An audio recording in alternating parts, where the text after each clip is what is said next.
of Business and Trade with properly helping to signpost and sell our dual market access. In early 2021, the SDLP wrote to the predecessor Department of International Trade, that's the UK Department, alongside the Irish Government and the EU Directorate General for Trade. At that time, we did not have a local minister who wanted to take the opportunity. If the rhetoric is to be believed, we do now. But we need to see a plan on paper with clear actions and timelines, and ideally it would be in a programme for government with a budget to match. Mr Speaker, the Protocol's economic opportunities are no panacea, but they are, finally, a unique opportunity to turn the dual nature of this complicated place into meaningful economic potential for our people. Let's not waste that chance, and I commend this opposition motion to the Assembly.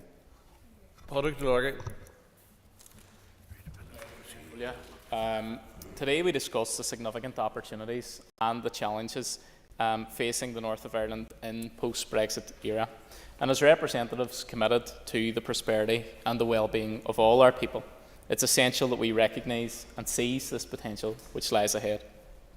Since Brexit, the North has found itself in a unique position. Our continued access to both the UK and the EU markets offers unparalleled trade benefits, and we've seen recent statistics which showcase that between the North and the Republic there's been a marked increase, with exports rising by over 40% in the last year alone. So this dual access has allowed our businesses to thrive in a way that's unmatched by other regions, ensuring that the North is an attractive hub for trade and for investment. And our priority must be to put economy and to put jobs first. With our strategic position and with the right policies, the North has the potential to become a dynamic, forward-thinking economy driven by innovation and trade. And we can create an environment that attracts global business, that fosters local entrepreneurship and ensures high-quality, good jobs for our people. We must advocate for policies that support this vision and work tirelessly to create a thriving economic landscape. The economy of the North must be allowed to move forward on a stable and a secure footing to take advantage of this dual market access. And our economic and global potential arising from the dual market access has been significantly showcased around the world.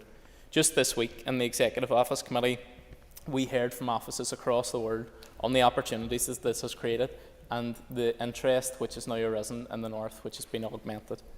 That has to be recognised and to be promoted, and dual market access affords the North the potential to bring good jobs, to bring prosperity to our businesses, our farmers, our families right across the North. So one of the most exciting prospects is the enhanced cooperation across Ireland. We have numerous examples of businesses operating seamlessly both north and south, exemplifying the spirit of cooperation and of mutual benefit.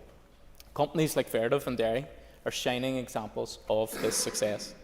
Defective have leveraged the unique position to streamline operations, to enhance supply chain efficiency, and to access a broader market base, all while creating jobs and fostering economic growth in the North West.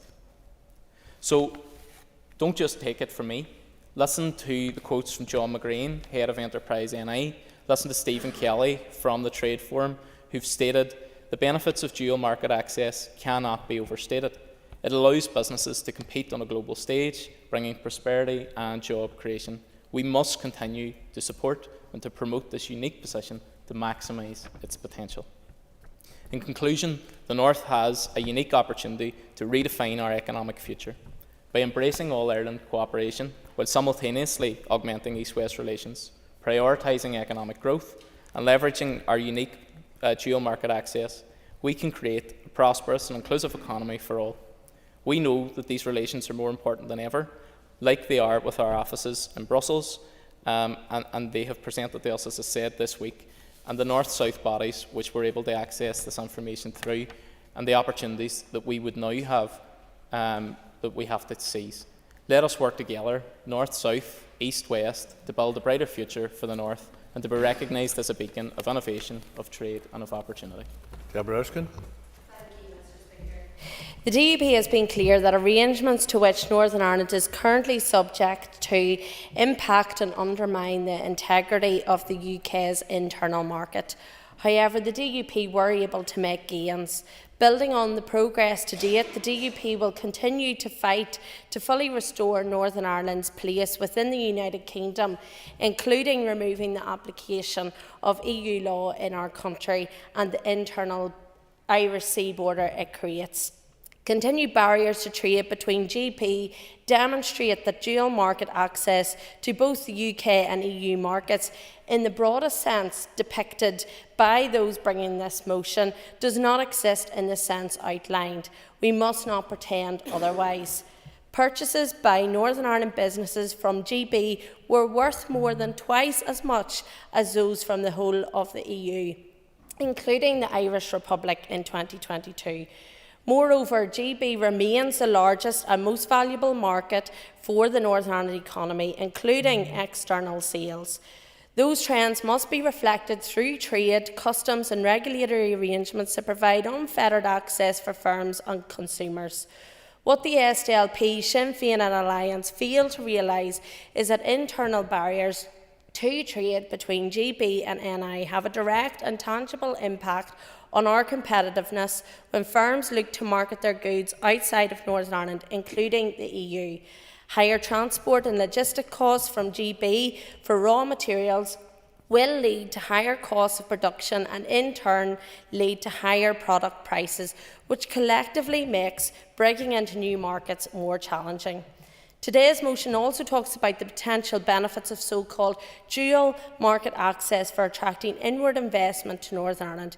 What it fails to consider is the fact that if you are a global manufacturer considering investing in Northern Ireland's highly skilled workforce, barriers to sourcing key materials from one of the world's largest economies, GB, will have a chilling effect on whether a business chooses to invest or not. A competitive advantage at the point of sale is of little benefit if there is a competitive disadvantage elsewhere in the supply chain. We accept that there is a reference of easing the flow of trade between GB and NI in this motion, but it is at best superficial. There is no reference to a role for Intertrade UK, which will be key to promoting trade within and between our four nations. Creating working groups that focus solely on trade north-south rather than on investment opportunities that encompass the whole of the UK limits what can be achieved for our businesses and communities. This motion envisages a role for the North-South Ministerial Council that frankly does not exist. Article 14b of the protocol says that the specialised committee will examine proposals concerning the implementation and application of this protocol from the North-South Ministerial Council and North-South implementation body set up under the 1998 agreement. It is unclear how the development of a new economic strategy for Northern Ireland recommended by this motion falls into the remit of implementation. Furthermore, why should the Republic's Foreign Direct Investment Association have any role in the development of Northern Ireland's trade and investment strategies? That should be a matter for the Executive, InvestNI and the Department for Business and Trade, promoting Northern Ireland's role in a truly global economy. We are firmly of the view that it does not require the application of large swathes of EU law in Northern Ireland to secure advantageous and mutually beneficial trading arrangements. Mutual recognition would see 5% of businesses in Northern Ireland who trade with the EU monitored by UK authorities to ensure they have complied with EU standards and regulations and paid any tariffs due. The EU would take the same responsibility for Irish businesses exporting into Northern Ireland. This approach was recklessly dismissed by the EU and Dublin. We will continue to make the case that the Trade and Cooperation Agreement review next year presents the opportunity to demonstrate that Northern Ireland should not be bound by EU law, which is not needed when mutual enforcement and recognition would and could work between the UK and EU. That will ensure any approach to affording businesses and consumers access to both the UK and EU markets respects the territorial integrity of the UK, the value of existing trade flows and constitutional position of Northern Ireland. Therefore, Mr Speaker, we will be voting against the motion as presented today. Mr Speaker, and the UK's decision to leave the European Union in 2016 was an enormous act of economic self-harm. Its destabilising impacts have been most acutely felt here in Northern Ireland, with borders and barriers being placed right back at the centre of our politics, and it has left in its wake a litany of unkept promises and unfulfilled commitments.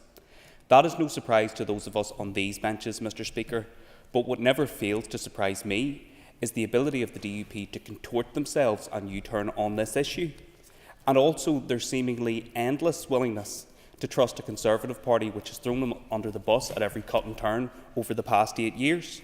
Nor is it lost on the public, Mr Speaker, that the DUP held the balance of power at Westminster during a critical juncture in the Brexit negotiations. They misrepresented Northern Ireland, who overwhelmingly voted to remain in the EU, voted down every possible alternative to the protocol, overplayed their hand, squandered their influence, and walked us to the position in which we now find ourselves. Nor is the irony lost on anyone, Mr Speaker, that it is those who most avidly pursued the hardest possible Brexit that are now shedding crocodile tears at the inevitable consequences of their own actions. Since 2016, we have been engaged in an exercise of damage limitation. Alliance has consistently said there was no such thing as a good or sensible Brexit, and despite our opposition to both Brexit and the protocol which we voted against at Europe and at Westminster, we have continued to focus on pragmatic solutions to make leaving the EU as painless and low impact as possible for business and the people that we represent. But we can only deliver on those solutions if people are willing to actually acknowledge that Brexit is the original sin, which has caused increased friction and costs, rather than entertaining the fantasy that we can leave the EU and still maintain all of its benefits. So, whatever the deal, Mr Speaker, the fact remains that Northern Ireland requires special arrangements, and that's why Alliance's tests have remained protecting the Good Friday Agreement, upholding our dual market access, and ensuring any agreement is legal and sustainable. There is no doubt that our dual market access creates huge economic opportunities for agriculture, for manufacturing, and for pharmaceutical companies. Indeed, you only have to look to my own constituency in Upper Bann, where Almac, a highly regulated pharmaceutical manufacturer, is reaping the huge benefits of access to both markets. However, in order to fully maximise that benefit, we owe those businesses political certainty and stability, a commitment to upholding that dual market access, and a commitment to working across these islands, including with the Irish Government, to market and promote the opportunities that exist on the international stage. And I welcome, Mr Speaker, the practical proposals that have been set out in the motion, and I know my colleague David Honeyford is going to speak in more detail about our own proposals in terms of how we could better leverage that dual market access. Dual market access, however, Mr Speaker, must not be the ceiling on our ambition, because it is also true to say that dual market access applies only to goods and not services, and that some friction does exist in a number of areas. We need a focus from the next UK Government to resolve outstanding issues such as those that exist in relation to dental amalgam and veterinary medicines through comprehensive and bespoke agreements. But Alliance would go further still, Mr Speaker. Our ambition is to return not only to the single market and the customs union, but to be back in the European Union where we belong, cooperating and collaborating with our European neighbours on the big economic and environmental challenges, restoring opportunities for our young people, and reversing the huge economic damage which has been caused. And I will give way to the member, and I can predict what he's going to ask me, Mr Speaker. Genuine curiosity, I forgive the member giving way. Given it appears vanishingly, sadly from my view, in a previous life I tried very hard to keep the UK in the EU. It appears vanishing unlikely the UK is going to rejoin the EU. Are there any other routes that he can think of, and would he like to endorse them here today about how Northern Ireland could rejoin the EU? I can't.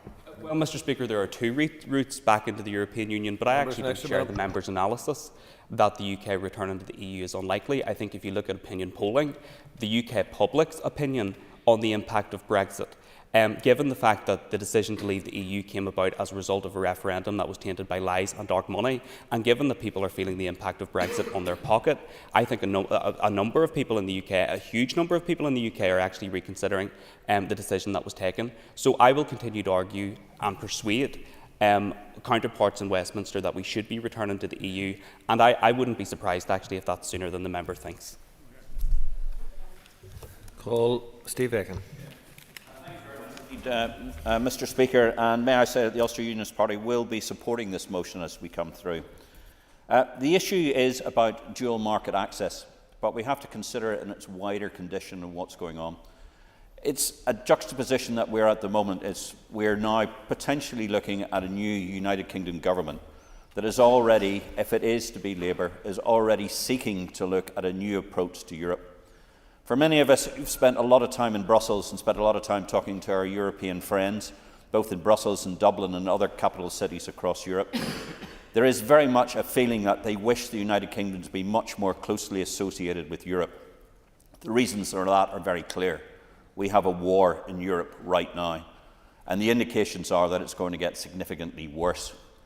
And for all the challenges that are meeting everybody across Europe at the moment, it's vital that the United Kingdom is part of that, whether it's by providing our security or it's by providing our strengths in research and development, its strengths in our industrial capacity, our strengths in manufacturing, which Northern Ireland is very much a key part of.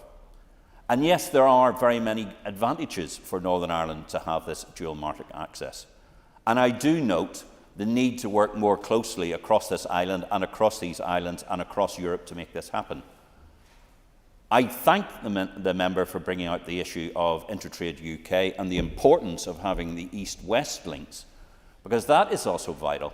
Because if Northern Ireland is properly going to fulfil its role, it is going to need to have those linkages just as strong with the rest of our nation as they are with the European Union. And those will need to be made to work. Mr. Speaker, I need to talk briefly, and I make a declaration here as a member of the Windsor Framework Democratic Scrutiny Committee. One of the things we in this chamber need to do is to make sure that any rules and regulations that are coming from the European Union are fit for purpose.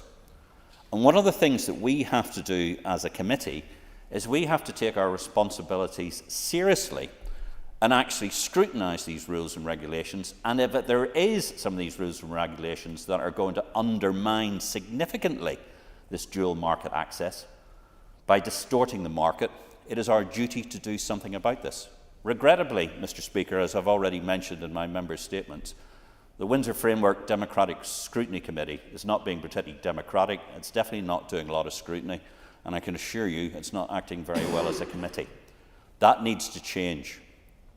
If we are to be in a position where we can actually support Northern Ireland businesses get the most out of this dual market access, we have to remove whatever tinted glasses we have and look at these issues critically. And when we look at these issues critically, we need to put the interests of Northern Ireland first. And there are very many issues that need to be dealt with and need to be dealt with effectively. But to the wider relationship, I think as we move into a new period, hopefully post the 5th of July, we will be in a situation where, as the United Kingdom moves closer towards the European Union, particularly in the areas of SBS, issues with particularly sort of in life sciences, pharmaceuticals, research and development, and indeed some of services, I think Northern Ireland needs to remain agile and effective enough to be able to get whatever it needs that it has to be able to get to our position where we're going to be able to make proper use of this dual market access. And I'm glad to see the ministers here, because one of the things we have to ask the question is, invest NI fit for purpose? And I think anybody who is talking to industry and businesses across Northern Ireland, there is a universal theme that Invest NI is not fit for purpose. And we need to invest properly in Invest NI so that it's capable of doing its most effective role. And if that means improving relationships and getting much better with working with sort of the UK Trade and Investment and other companies as well, or other groups, as well as the likes of the IDA, I think it's important we should do that. But we should also be very cautious, because having worked many times with the IDA in the past, I can assure you that their interests aren't for Northern Ireland. They're for the Irish Republic. So we need to have in Invest NI an organisation that is match fit enough to be able to deal with that across the board. Thank you very much indeed, Mr. Speaker. Call David Honeyford. Thank you, Mr. Speaker. I recently wrote an Alliance Party opinion piece which published in the Irish News, which laid out Alliance's position and working to rebalance the economy across this island and within these islands. And it referenced collaboration between Invest NI and the IDA. And so I thank the SDLP for bringing forward a lot of what I've previously said. Sinead McLaughlin and myself, as with the the DUP and Sinn Féin members of the Economy Committee are often very much on the same page, and I look forward to continuing those close working relationships as we look to grow and better our local economy. It is so positive when we speak collectively on these issues, but I have to say it's absolutely disappointing that there must be an election on the go or something that we have the DUP's position today. But the public see through that and will expect back to normal and back after recess to having a working collaboration between everybody to better this place. I entitled the platform piece that I wrote, it's "The Economy Stupid?", which was the famous catchphrase from the '92 presidential election, and the question was change or more of the same. As our economic performance remains stubbornly well behind the rest of the UK and absolutely miles behind the south, change is the only option that we have in Northern Ireland. More of the same just is no longer sustainable. Yeah, sure. I will be brief. Thanks for giving way. He is right to say that we are obviously one of the worst performers in these islands historically for generations now. But isn't it also the case that since the protocol came into effect, we have actually outperformed most other UK regions, which would indicate that our preferential trading arrangements are doing some economic good for this region? Absolutely. So I welcome the intervention, and actually a lot of what was said from the DUP benches is actually on completely not with reality. Business has been leading change in this, and economic trade across the GB has actually increased. Off the top of my head, I can't remember the figure, but it is in tens of percents. It's not a little amount. So the trade and the trade deficit is increasing, and our growth is rising, and that is to be welcomed. But change is the only option we have. It's unsustainable that our economy has been in deficit since the 1930s and remains heavily reliant on the public sector. Our population is suffering under a resultant squeeze, and this has been brought into sharp focus with the Treasury's below funding of Northern Ireland. We can no longer afford to view our economy as a side issue. Our economy is absolutely central to creating the future that we all want to see, and this affects job opportunities, it affects the level of salaries on our public, it affects the amount of money they have in their pocket at the end of a week. It's our mortgage payments, our cost of rent, it's our energy costs, it's the cost of fuel in our cars, and the cost to heat our homes. Our economic success is also central to improving our public sector services, so to reform them and to improve them. And though we don't at times help ourselves not getting on with transformation in some of the larger departments. But I've said several times in this chamber, Alliance welcomes dual market access for goods, but ultimately this is second best to what we had as a full member of the EU. And Alliance regret that we don't have the full benefits of EU membership, which include freedom of services, capital and movement of people. And we want, as a pro-European party, to be back into the EU. I have also said several times that we must get on moving on with dual market access. We must maximise the opportunity and help it to use it to turn our economy around. There is no point having an opportunity yet sitting back and looking at it, or even worse, continuing to walk up a cul-de-sac and argue about the past. We just need to get on with it and stop wasting time. As with many strategies that come through this House, it can be mistakenly seen that the strategy or the agreement is the end goal rather than the starting point. We need to get off the starting line and aim for a future that we want to see. It's time to increase our efforts. It's time to increase our focus and strive for better. And Alliance aspires to enhance North-South economic cooperation, bringing shared economic opportunity across the island of Ireland, alongside continuing to support our trade with GB, which remains our largest trading partner. Our business community is already leading this economic change. Alliance has previously put forward proposals to help focus and grow our foreign direct investment, that Invest in I should be working in partnership and they should be working together with the IDA. The focus should be on attracting investment north of the border and not trying to compete with the IDA, marketing ourselves to the world, much like we already do within tourism, selling the benefits invested in the north, and prioritise working together to deliver jobs, increase our standard of living, increase the investment here, and ultimately raising our GDP. This motion doesn't mention infrastructure, but it is also essential to help drive our economic growth. Alliance believe we need to better connect North and South for the mutual benefit of every one of us. Focus on collaboration and connectivity that would include fast railways, include the A1 and A5 road upgrades, connectivity with upgrading road and rail connections to our international airport to help deliver more passenger numbers and help attract new European, American and international connections. All of this would help reposition and focus our economic growth towards the north. If we are to fully exploit dual market access, it is essential that we focus on delivery and focus on it now.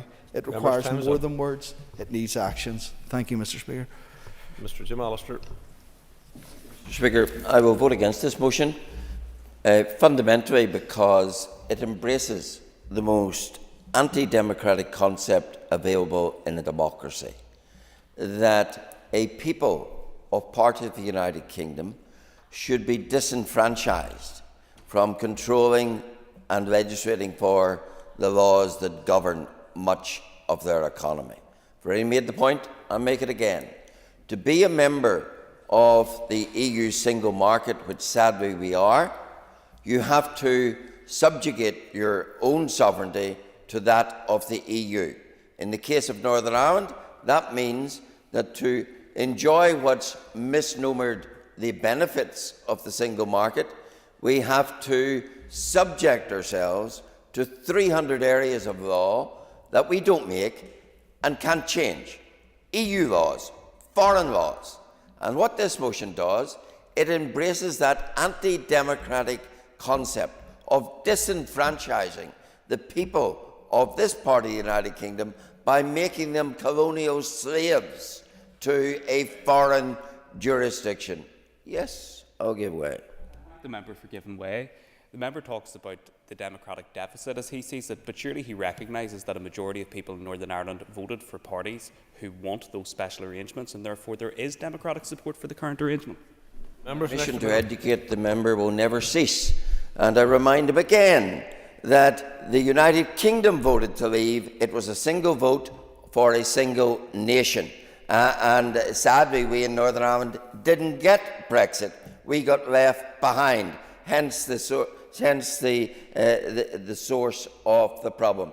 But those who are the Europhiles of this House are very keen to talk when it suits about their democratic credentials, but when it comes to this subject, stony silence. They don't want to defend the right of their electorate to pass the laws that govern them. And that is the fundamental Achilles heel of the entire concept of the EU single market as far as we are concerned. And as for this dual access being the panacea, where is it? Mr. Kennedy, the US envoy, told us about the great, wonderful avalanche of companies that were just waiting to come. Where are they? The truth is that it's our services industry which has expanded, not our manufacturing industry.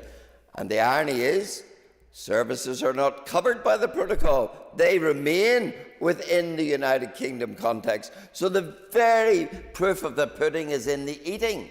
Being in the EU single market is not benefiting the economy of Northern Ireland, but instead it is fettering our relationship with our biggest partner.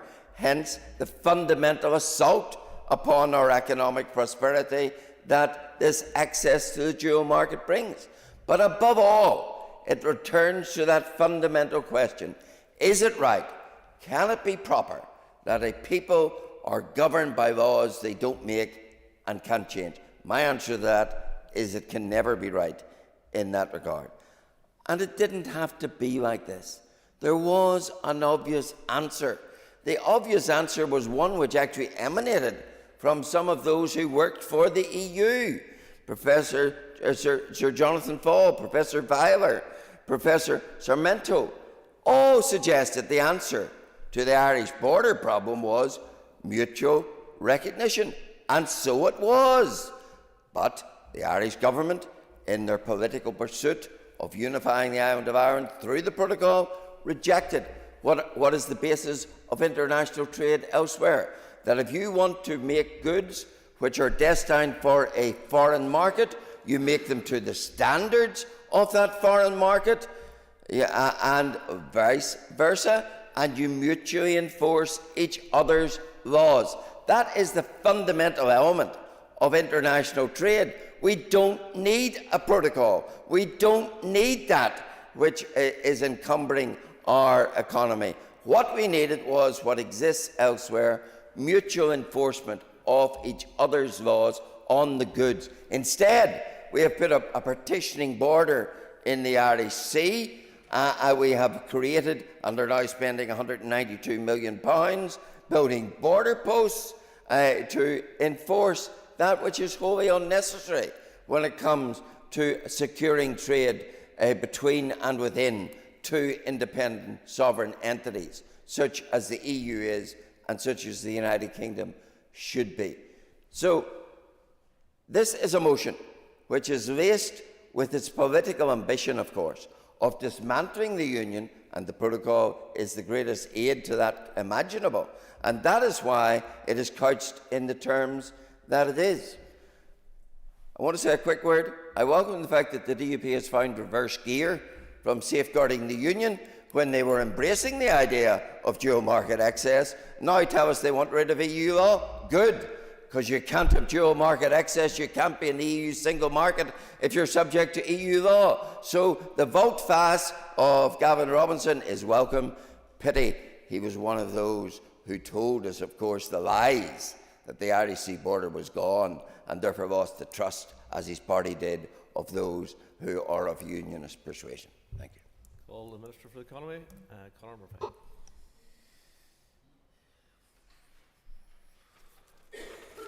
Myself, yep. Sorry about that, can't call it. Well, thank you for the laying of the motion, and I welcome the opportunity to speak in relation to it. I assure the proposer of the motion that the detail that he has outlined will be responded with detail, and that it's not merely rhetoric that I'm deploying in this issue.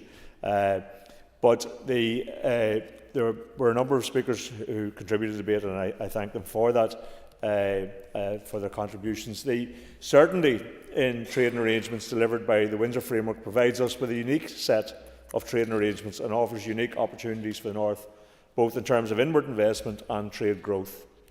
It positions our region as a unique gateway for the sale of goods to two of the world's largest markets, Britain and the EU. And the dual market access means that we are the only location where business can export goods to both British and EU markets, free from customs declarations, rules of origin certificates and non-tariff barriers.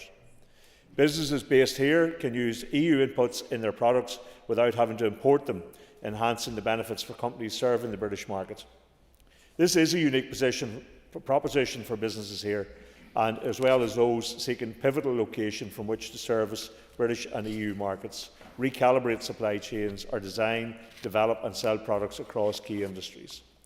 These include life and health sciences, aerospace, electronics and machinery, chemicals, consumer and agri-foods goods. These benefits afforded by dual market access further enhance our already strong position as a prime location to establish or grow a business primarily based on the skills of our people. The trade and investment opportunities available through our dual market access position of supporting more businesses to export and attracting inward investment will be a key catalyst in achieving our economic plan of a highly productive, zero-carbon, regionally balanced economy with good jobs. Indeed, exporting is a key driver to productivity growth, and whilst the North performs favourably on a number of our businesses which sell outside of the local market, there is significant potential to increase the value of our external sales. Our unique position, having access to both the EU single market and the British market, provides us with the conditions to grow our external sales at scale. This access and the appeal it provides to foreign firms to invest and do business here is something we can use to our advantage in pursuit of attracting high-quality, highly productive inward investment, which will benefit all parts of the North. My department and its partner agencies are working closely together to understand how best to maximise the opportunities dual market access provides and how best to support businesses to take advantage of these. The department has undertaken analysis and published information that uses regulatory indices developed by UK Trade Policy Observatory to help businesses better understand the post-EU exit regulatory environment within individual sectors. This work will assist businesses to better understand the types of products and sectors where dual market access opportunities could be exploited. We have also worked with Queen's University to publish information that helps businesses to understand the complexity of the regulatory landscape in the North. To build upon this work, my department and InvestNI organised the first co-design workshop with a range of local business representatives. Output of the co-design session with businesses is a forward plan of activity in addition to current InvestNI activities, including the establishment of a dedicated team within InvestNI to maximise dual market access opportunities, which will work in collaboration with colleagues in the Department for Enterprise, or Department for Economy, Intertrade Ireland and relevant partners in Britain. A programme of engagement with businesses across the North to support them to maximise opportunities and to navigate current trading arrangements. The schedule of quarterly engagement with business representative organisations to continue the process of co-design. My department has brought together key providers of export support and advice through the Export Forum. This will help ensure providers are joined up and working seamlessly together, delivering effective advice and services to our businesses, supporting them to expand into external markets. Our unique dual market access adds to the proposition, which makes the North an attractive place to invest, and work is well underway by InvestNI to ramp up the awareness and promotion of a dual market access proposition in key markets. InvestNI has expanded its on-the-ground resources across key EU markets to identify and maximise opportunities for businesses across the North and to promote the continued ease of sourcing goods from the region for buyers and our unique market access arrangements for investors. InvestNI have been promoting the advantage of dual market access in its discussions with buyers and investors, and will supplement this with a campaign utilising social media, online, in-person events and awareness raising at trade events.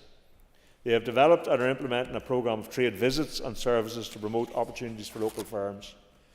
Further work is to be done with EU member states to highlight the fact that, unlike Britain, Brexit has not introduced any barriers to importing from the North. However, disrupting long-established arrangements does not come without difficulties, and I am aware that some businesses are experiencing issues, for example, with supply chains or delivery of their goods. Indeed, I am aware of a business in my own constituency who is experiencing issues with sending orders to the EU and receivers experiencing customer charges. My officials and I will continue to raise these issues on behalf of businesses with the British and EU government officials, where we will continue to seek practical and pragmatic resolutions. Article 14, and specifically Article 14b of the Windsor Framework, provides for the North-South Ministerial Council to raise issues to the Specialised Committee on the implementation of the protocol where there are perceived problems with All-Ireland trade. This could represent a useful mechanism to raise issues directly with decision makers on both the British and EU sides. If appropriate and in consultation with the North-South Ministerial Council, I would be willing to explore the use of this existing mechanism. To support the sustainable growth of our economy needs, we will need to continue to work in collaboration with both the British and Irish governments on areas of shared opportunities and challenges. Indeed, as Britain and Ireland represent our two largest markets which businesses here sell to, it's clearly in our economic interest to collaborate in order to maximise the opportunities associated with dual market access, growing our trade on a north-south and east-west basis. Collaboration will also be key to unlocking the tremendous potential that the all-island economy possesses. The Windsor Framework arrangements and our access to the EU single market for goods has protected the thriving all-Ireland economy, and it's important to build on this for the benefit of all of our people. The value of the all-Ireland economy and cross-border trade to growing our exports will be important to achieving economic development. Sales to the south of Ireland grew by 1 billion or 18% in 2022. The total value of these sales is now 6.4 billion. I want to see us make the most of our dual market access opportunities to support more businesses to export, and cross-border trade is for many the first step in developing that capacity. Indeed, research shows that businesses who trace cross-border are more successful, resilient and profitable. Businesses that operate cross-border continue to benefit from the degree of mobility within the labour market that the Common Travel Area provides, which has been unaffected by the Windsor Framework. The work of Intertrade Ireland has been instrumental in growing the all-Ireland economy. When it first opened its doors in 1999, cross-border trade was valued at €2 billion. The potential of the all-Ireland market has not yet been fully realised, and today it is now at an all-time high valued at €12 billion. Intertrade, in its role as the only All-Ireland Trade Development Agency, has done a lot of foundational work in bringing agencies together through collaboration. This includes Intertrade Ireland, Invest NI, Enterprise Ireland, the Department of the Economy and the Department for Enterprise, Trade and Employment. Over the past 2 years, this has been positively influenced by the commitment of shared island funding for the enterprise scheme, valued at €30 million. The investment of this over the next 3 to 4 years will allow the economic development agencies on the island to work together to enhance collaboration, develop shared programmes and support businesses north and south. This represents the first time that all 3 economic development agencies across the island will work together to deliver such an initiative. And this will be a boost to the whole island and the border region, particularly addressing ingrained disadvantage, increase in economic inclusion and innovation growth. The Government in Dublin recognises, as do I, the importance of growing and sustaining the strong economic ties across the island, which will be key to our economic growth and our shared future. By cooperating on shared challenges and the opportunities we face, we will be able to better realise the potential of the All-Ireland economy. Cooperation is already occurring on areas such as tourism, with the award of €7.6 million by the Irish Government through the Shared Island Programme for a programme of work on a tourism project to run from 2023 to 2025. This project will develop a new All-Ireland tourism brand, collaboration and marketing initiative to be administered by tourism agencies on a cross-border basis. And we must also pursue other areas on an all-Ireland basis, for example in terms of the net zero agenda. I recall that one of the boasts of safeguarding the Union Command paper, the DUP's deal, was that there would be legislative action taken in respect of the duty to cooperate north-south. Has the Minister seen any sign of that? Well, we continue to develop the outworking of all of that, and I can assure him that, as well as the organic growth, which has already been very significant in north to south and south to north, that we will continue to provide whatever support we can in that regard. If that requires legislative action, then that certainly will be something that we will look at. But certainly, my sense is that some of the rhetoric in the command paper was more about reassurance to people than actually providing any significant impetus. The foolishness of trying to put barriers in something which has been organically very successful over the last 10 years and benefited local businesses from all areas and communities across the north, to me, is nonsensical. Just to continue, Concordia, pursuing a circular economy will require all-island collaboration and increased resource efficiency, foster innovation through clusters and networks, and reduce waste, stimulate secondary materials and strengthen supply chains. On trade, following discussions between my department and the Department for Enterprise, Trade and Employment, the first joint international trade mission will take place later this year. This mission will be delivered in partnership between Invest NI, Enterprise Ireland and the IDA in respect of jointly growing the economy on the island. These organisations will support a joint delegation of fintech, edutech, related technology companies from across the island with a view to increasing export sales. Building on this cooperation, Invest NI will also look to identify potential opportunities for further and more systemic collaboration with Enterprise Ireland, IDA Ireland and other organisations.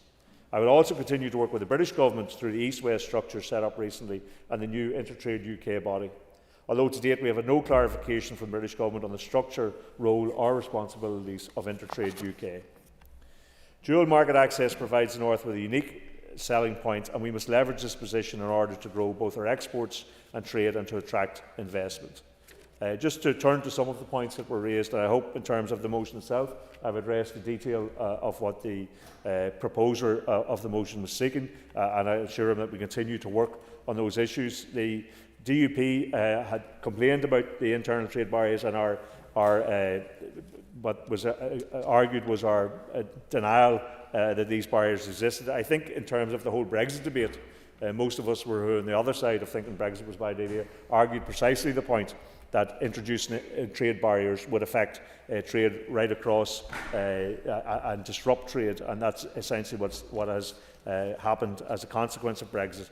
The protocol is, I suppose, something to mitigate against the worst impacts of Brexit.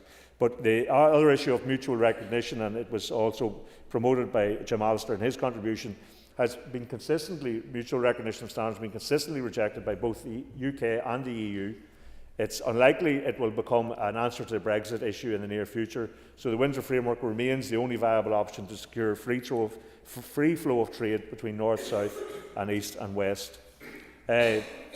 Steve Aiken, in his contribution, questioned the fitness of Invest NI, and of course it has been through a very significant review and continues the outworking of that, and will have the support of the department in getting to that space. And there's been very significant changes there, and will continue to be significant changes within Invest NI. I'm sure he is reassured, though, in terms of his references to the IDA, that the new Chief Executive has experience of working in the IDA and will bring that experience to his job in relation to Invest NI. So, Cancora, I think I'm coming to the end of my own contribution. I'd just like to thank again the proposers and those who contributed to the discussion. I think we need, as a consequence of being given something of relief in relation to the whole Brexit debacle, that we need to continue to get on with making the best advantage of that. We have already begun that work.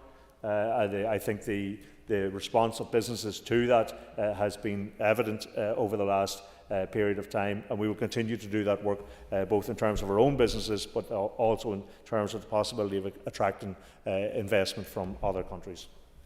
I call Matthew O'Toole to wind. Thank you, Mr. Speaker, and I am pleased to be able to wind on today's debate, which was fulsome and constructive, and many interesting points were raised. It is important to say that, before I come into my substantive remarks, it's important to say that it was in taking advantage of dual market access, there is no detriment to anyone's constitutional perspective. That is important. Believing in dual market access, supporting the potential for dual market access, does not encumber or get in the way of anyone's constitutional aspiration, despite what Mr. Allister and indeed others would say. And I'll come on to some other remarks. But yeah, I will give way briefly to Mr. Allister. Interfere with one's constitutional integrity if you move from a situation of being governed by laws made within your own country and you elect representatives to make those laws to a situation where you subject yourselves to foreign laws over which you have no control. How could that not be a huge constitutional and democratic deficit?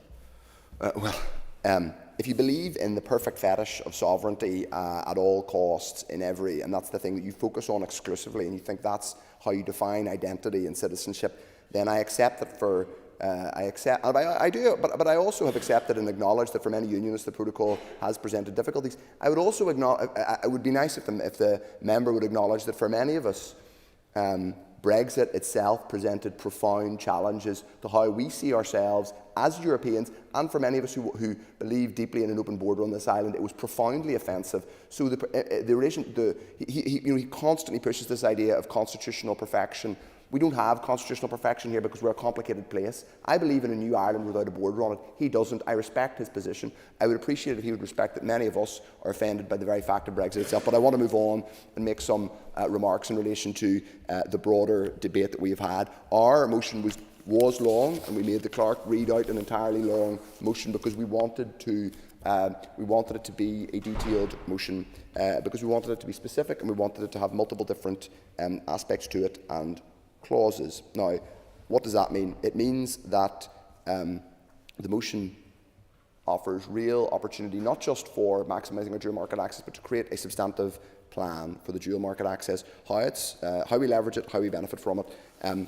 So I want to come on and reflect on a couple of the comments that were made. I welcome the fact that Mr. Delargy did acknowledge that this was a unique opportunity for the North. I'm going to touch on some of what Deborah Erskine said. She's coming back into the chamber now with perfect timing. Deborah Erskine said that the UK internal market was important and that our motion did not reflect that. Au contraire, it literally says that the movement of goods from east to west is critically important. It also says that the UK government will have a role in terms of dual market access and maximising the benefits. We couldn't. That simply is an unfair reflection of what our motion says. She also said that Article 14 has nothing to do with benefits from the protocol. I don't think that's true either. I don't think there's any fair reading of what Article 14 in the protocol says that does not suggest that it could not have the rule that we outline. And it does answer, by the way, some of the points that are made repeatedly about lack of democratic input are answered specifically and were designed to be answered by Article 14 of the protocol, which offers a role for the North-South Ministerial Council, which is democratically accountable to members in this chamber. So I'm afraid that just doesn't stand. She talked about mutual recognition. As has been said previously by the Minister, mutual recognition has, with the greatest possible respect, been virtually laughed out of court by any serious economist or trade specialist, particularly in relation to the island of Ireland, which has very, very specific needs and requirements. It's important to say Ms Erskine represents Fermanagh South Tyrone, a border constituency. There are literally cattle that graze in County Monaghan and County Fermanagh. That's not an unusual thing, as she will be aware. There are cross-border farms, and of course things like our dairy industry are entirely cross-border. So we can't simply pretend that we are that this is the two jurisdictions on the island of Ireland. Whether you believe in constitutional change or not, we can't pretend that these are two jurisdictions on the other side of the world. They aren't. Owen Tennyson pointed to the example of Almac, which is a striking example of a company, a regulated company, as he said, and it is the case that companies that operate in highly regulated environments, including pharmaceuticals, are exactly the kind of companies that are well placed to benefit from the protocol, because they have substantive regulatory operations, and they themselves want the political and regulatory certainty that comes from our protocol arrangements. But he's also right when he says that political certainty and some stability here is critical to us being able to leverage that investment. I welcome, actually, very strongly the input of Steve Aiken, who acknowledged that there was a degree of balance in our motion. I think it's also important to acknowledge that where Steve Aiken said that for a significant period of time the IDA had been strikingly focused on the needs of the Republic, I wouldn't dispute that at all. In fact, I think I said that in my opening remarks. It is the case that the IDA and InvestNI have operated as competitors and rivals. Clearly, that doesn't have to be the case. Clearly, there is the potential for partnership, and our motion is all about delivering that on that sense of partnership. There were a number of other inputs that came from members. David Honeyford talked about the benefits. He outlined the Alliance Party's position. I would reassure him that the SDLP has been talking about this for some time too, but I'm glad that we're on the same page, and it is important that parties can collaborate on these matters. I do just want to touch very briefly, since it came up on a couple of occasions with my dear colleagues to my right, the point about us rejoining the EU.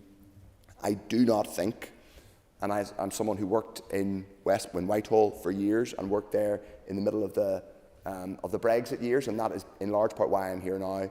I think for the foreseeable future it is strikingly, if not vanishingly unlikely, that the UK will rejoin the EU. I would genuinely wish it were otherwise for a whole range of reasons, including personal ones.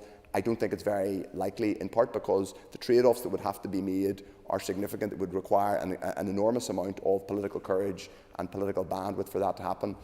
I think the truth is, if people are honest with themselves, that the only meaningful way back into the EU, it's not what today's debate is about, to be clear, the only meaningful way back into the EU is constitutional change on this island and a new Ireland.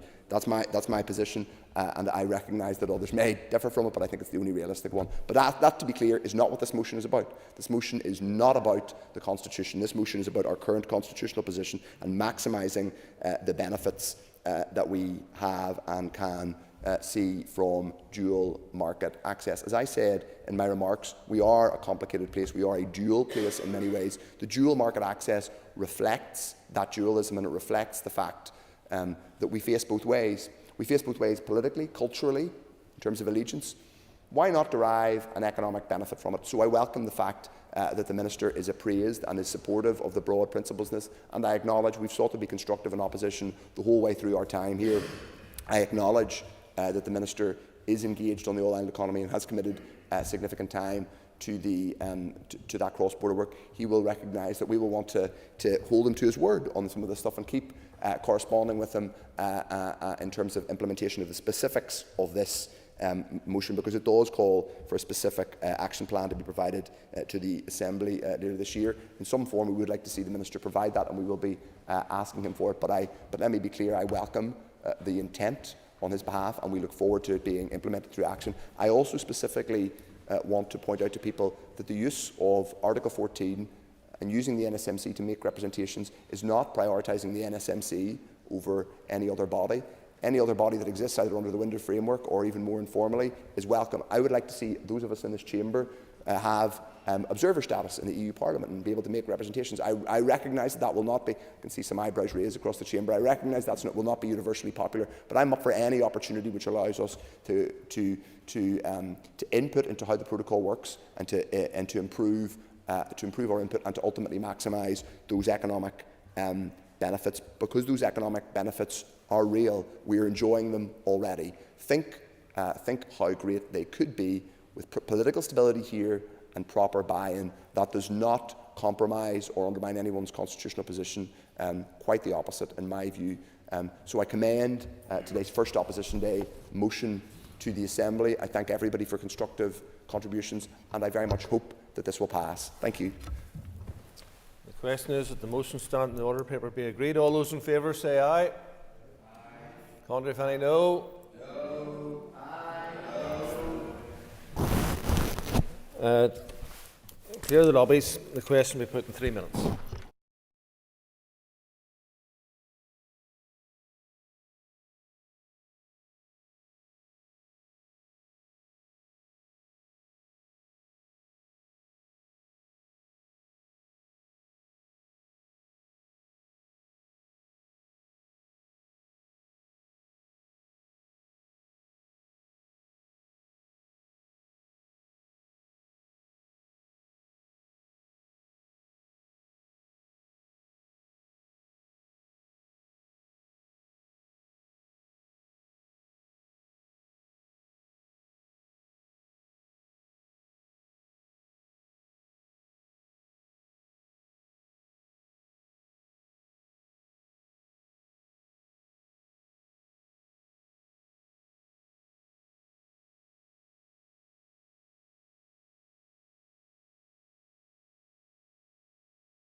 Order. Members resume their seats. The question is that the motion standing in the order paper be agreed. All those in favour say aye.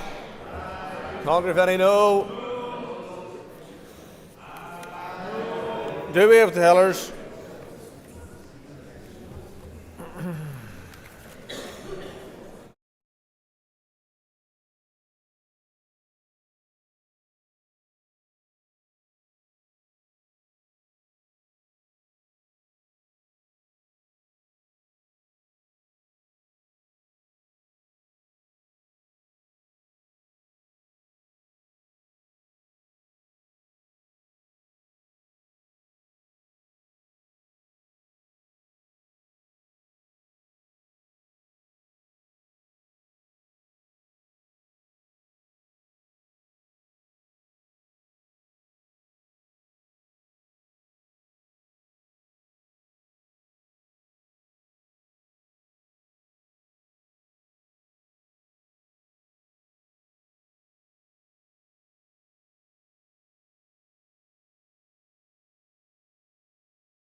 Order, order. Tellers have been appointed as swallows. Tellers for the ayes are Colin McGrath and Mark Durkin. Tellers for the noes are David Brooks and Harry Harvey.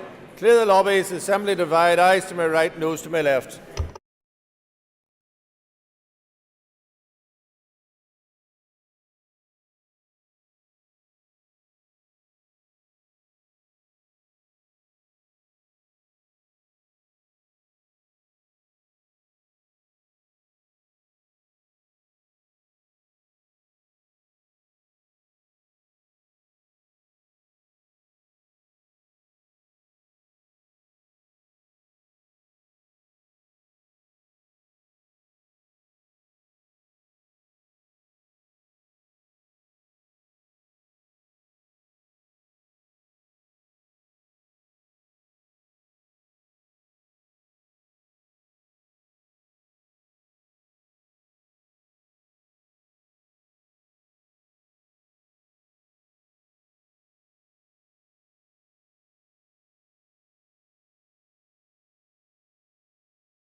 Your doors.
Order. Order.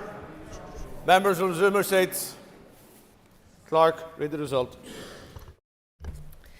70 members voted, 50 members voted aye, 20 members voted no. The motion is carried. The motion is carried. Unfasten the doors. We now move to the next item of business, and if members will take their ease while we change the table.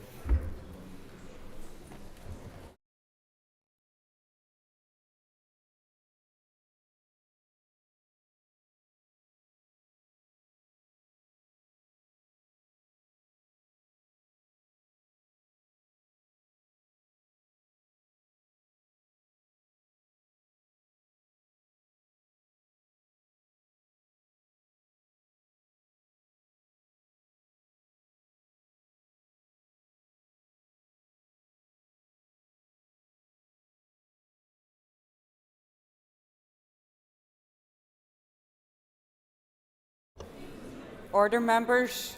The next item on the order paper is an opposition motion on cross-border healthcare in Northern Ireland. I will ask the clerk to read the motion, please. That this Assembly acknowledges the daunting challenges facing our health service, laments that Northern Ireland has fallen behind the Republic of Ireland and the rest of these isles on several healthcare outcomes, understands that a solution to our healthcare challenges will not come solely through increased funding, but also through reform of our services, recognises that a key element of this will be further collaboration with the healthcare service in the Republic of Ireland, acknowledges that certain bespoke specialist services, in particular perinatal and paediatric post-mortem services, which are currently not available in Northern Ireland, could be delivered more efficiently and compassionately on an all-island basis, calls on the Minister of Health to work with the Irish Minister for Health to identify how the two jurisdictions can work together to reduce waiting lists, harmonise healthcare pay rates and deliver bespoke specialist services on an all-Ireland basis. Thank you. I call on Colm McGrath to move the motion on behalf of the opposition. Moved. Thank you, Colm. The Business Committee has agreed to allow up to 1 hour and 30 minutes for this debate. The proposer of the motion will have 10 minutes to propose and 10 minutes to wind. All other speakers will have 5 minutes. Colm, please open the debate on the motion. Thank you, Principal Deputy Speaker, and I welcome the opportunity to open this debate today on cross-border healthcare. And in bringing forward this motion, the SDLP does so with the public firmly in our minds. We are very much an ageing population, and I'm feeling that certainly myself as the years go by. But as such, our reliance on our health system will only increase over time, whether that be one-off visits of those or those that require more sustained and repeated care. At the heart of today's debate are two words which I think sum up what our approach to healthcare on an all-island basis should be, and they are efficient and compassionate. At the outset, I want to know that in approaching today's debate, whilst we are discussing the ability of people here to avail of healthcare in the South, this in no way diminishes any individual sense of national identity. For those who are here that are British, I don't think that receiving healthcare in Dublin will make you any less so. There is nothing new about cross-border healthcare. The provision of such healthcare has been a key element of the European Union for many years. And as a result of our exit from the EU, many from here who would have been able to avail of care in the South through cross-border healthcare were worried about what the future of that provision might be. Now, as one that does not support Brexit, our party was committed to ensuring that we minimised the adverse impact that Brexit threatened. Therefore, we were concerned about the loss of the Cross-Border Healthcare Directive in 2020. Just to set that in context, between 2019 and its closure, there was well in excess of 3,000 reimbursement claims for Cross-Border Healthcare Directive at a cost of just over £15 million. The former Minister of Health, Robin Swan, then introduced... yes, of course. Thank you to the member for taking an intervention. I'm always astounded that people put so much emphasis on the cross-border healthcare. Would the member agree that there's an inherent inequity within this, in that people who want to avail of this service have to provide the money up front before they can claim it all back, and even then may not be able to claim all of it back? I think that is an inequality in the whole setup, and I would like to hear the member's views on that. I don't disagree with what the member says, but of course the greatest inequity is that we have people that aren't getting their health care, and actually people are being forced to use their savings to be able to bring that up front. I would like to see a system whereby they don't have to claim it back. It could be approved and they could actually go and get that treatment without having to make any payment, because then that inequity will be removed from it. But the bottom line is, if we didn't have that system in place, then none of them would be getting any treatment and getting any relief from those symptoms of those illnesses that some of them have been living with for a long time. And I'll go on to mention just again the numbers that have been able to be alleviated from their pain. Because there was also the Republic of Ireland reimbursement scheme, which was introduced by Minister Swan. And between its introduction and closure, there were over 3,500 reimbursement claims at a cost of just over £21 million. And of course, if people didn't have that system to invest in, they might end up going privately. If they go privately, they get nothing back. And at least this way, those that have the money can pay for it and get the service and claim it back, and that takes pressure off the system, which will help others to avail of the system. But it's an imperfect system because it's addressing a problem that should be resolved in a different way. But if we think of those 6,500 people, their lives have been supported and improved through our capacity and willingness to work with our colleagues in the South. And that's whether they needed that new hip or cataracts removed or scans, cardiac surgery, a whole range of interventions. Yet all of these conditions could be addressed through our willingness to work together through a scheme that could cost a fraction of our healthcare budget. I personally think that it's an efficient use of our healthcare funding, and you cannot put a price on the impact of those operations. If those people didn't have them, the impact that would have on their quality of life would be enormous. It should also be noted that the second scheme that I've referenced was delivered by a unionist health minister, and I think it is an important point to make, as it recognises our ability to be able to reach beyond ourselves and deliver positive outcomes for all members of the public, regardless of what our own views are or your constitutional aspirations. And that must surely be the sort of vision that we need to look for within our government to work together. But imagine had we been without ministers at the time of making those decisions. I am not so sure that these schemes would have been introduced. And I think that there would have just been more uncertainty, and it underscores the importance of this institution being up and running and functioning so that ministers can take the decisions that are required to be taken in order to be able to provide services for the community.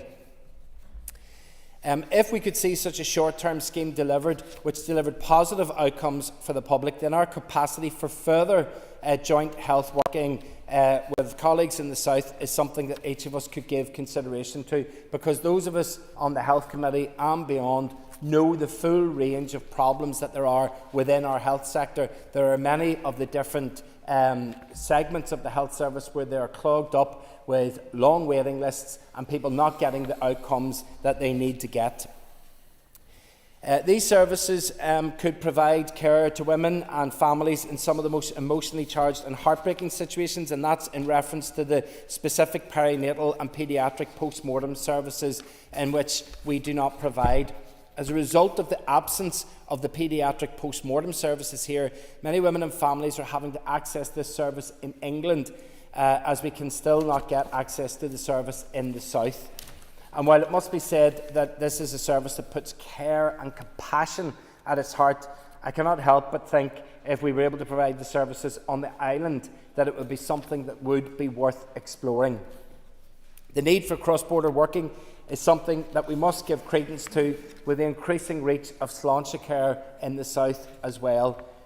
This reform of services is not only delivering positive health outcomes in the South, but it is also quickly becoming an attraction for healthcare staff from the North. And to set this into context, a primary care doctor in the North could potentially earn around £75,000. In the South, an average of €130,000, which would equate to over £100,000. Think of what could be achieved in some areas if we were to commence cross-border working to help deliver some elements of primary care as well. Meanwhile, for the purpose of context, in the last 5 years, we have spent well in excess of £11 million on GP locum cover alone. So as we commence this debate, I look forward to hearing members' contributions and hope for a willingness for some imaginative thinking to deliver on the positive health outcomes for all members of the public. And I hope that members from across the House will support our motion today, remembering that our motion has efficiency and, most importantly, compassion at its core. Thank you. Thank you, Colin. I call Liz Kimmins. And I thank the member for bringing this really important motion to the House today. And I think it's no secret that Sinn Féin's vision for the future of healthcare is one that encapsulates an all-island health service, because it makes sense. Yesterday we had our motion, which was supported by all parties, in terms of all-island cancer research, and in that discussion I don't think anybody would dispute that that makes sense and it is the way we need to go. The proposer has mentioned the importance of cross-border healthcare or all-island healthcare in reducing the colossal waiting lists that are existing in our health system at the minute, with people's conditions getting continually worse as they languish on waiting lists for not weeks, not months, but years. So we have to think outside the box in relation to this. And that is collaborating with our colleagues right across this island, sharing our resource, sharing our knowledge and expertise. Because I think, and in having more and more conversations with various people, individuals, organisations and professionals, we want to get the best care for people. We want to ensure that they get the best outcomes, and I know the Minister has outlined this as one of his priorities in terms of better outcomes for patients, because that is where we need to go. And that's what I think that this motion will help to formalise and to create an emphasis on of how we work together. As I mentioned yesterday in the debate, next week we have the Oireachtas Health Committee coming to Belfast, which I'm really excited about. I think it's potentially the first time that we've done this, and that in itself shows the appetite for working together with the Assembly Health Committee here and the Oireachtas Health Committee, and I really hope that that is the start of something really progressive and really productive. And in that we will be meeting with Queen's Cancer Research Centre and others to look at the opportunities across this island, because we have a very small island and overall we have a very small population. When we look at the population here in the north, I think it's probably equivalent to the likes of a big city like Glasgow. So what we can do with the huge resource, the huge talent we have across our island, the potential is huge. So I think that there's so much that we can do. I'm going to be parochial, but I think that it's no surprise that I mentioned my own hospital, Daisy Hill, which is the only hospital between Drogheda and Portadown, and serves a huge area of Newry, South Armagh, South Down and indeed North Leinster, and is ideally placed as a central location for providing healthcare on an all-island basis. And indeed it already does in many cases where things have happened, and it is the closest hospital for people from the south or for other parts of the north. And likewise, I think there's a huge potential there in terms of our ambulance service, which is increasingly pressurised. I know I spoke to a family recently who had an emergency situation with a child, and they were ever so grateful to get any ambulance to that situation. And I think there's huge work we can do on an all-island basis, ensuring that we're getting resources to people at the right time so they can get the right care. The previous member also talked about the loss of our workforce, and workforce, as we've talked about repeatedly in this chamber from the Assembly was restored, is the underpinning issue to fixing our health service and ensuring that we have the right capacity to deliver services for all of our citizens.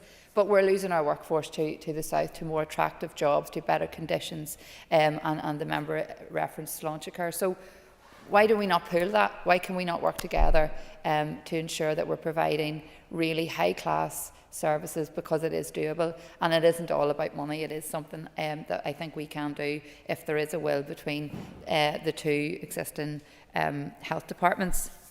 So I think just to conclude, I agree with everything that has been said. I think we have so much potential because we are a very small island. I think the maximum distance that anybody would have to travel is just a couple of hours, and I think if we work together we can achieve so much more. And certainly it's something I'm very supportive of. My party has produced a document on our vision for all-island healthcare, and I hope that we can see some of that if, with the support of this House for this important motion. So, Garmila Malgo. Thank you, Liz. I call Alan Robinson. Thank you, Madam Principal Deputy Speaker. Yesterday in this House we considered a motion on cancer, and today we are looking at another sensitive issue on the order of paper, which includes post-mortem services for babies and children. At the very outset, I would like to personally sympathise with any parents who have had to walk through this highly traumatic circumstance. Few will know what it feels like, and I cannot imagine how difficult it is. I hope all members will be very sensitive to this fact today. At the core of this motion is the fact that since the end of 2018, the health service in Northern Ireland has been left without a single paediatric pathologist. I think all members will agree this is unacceptable, and I look forward to the Minister explaining not only what measures have been taken by his department to recruit a consultant in this field, but also when he believes that staff member will be in place. We today wish to make absolutely clear that we fully support these services, but simply exporting the issue over to Liverpool or to Dublin is not acceptable. However, the motion as drafted seems to just accept that the fact that perinatal and paediatric post-mortem services, which are currently not available in the province, could be delivered more efficiently and compassionately on an all-Ireland basis. The outworking of this premise is an acceptance that parents should just travel with their baby for a post-mortem in either Liverpool or Dublin. That is not acceptable in our eyes, either the status quo of Alderhay or the alternative considerable drive to Dublin. So let us try to show some empathy with those in such a situation. In either the Liverpool or Dublin example, parents will travel with their child, but in doing so, leave the crucial support network of wider friends and family at their most vulnerable time, and in fact, when this support network is most needed.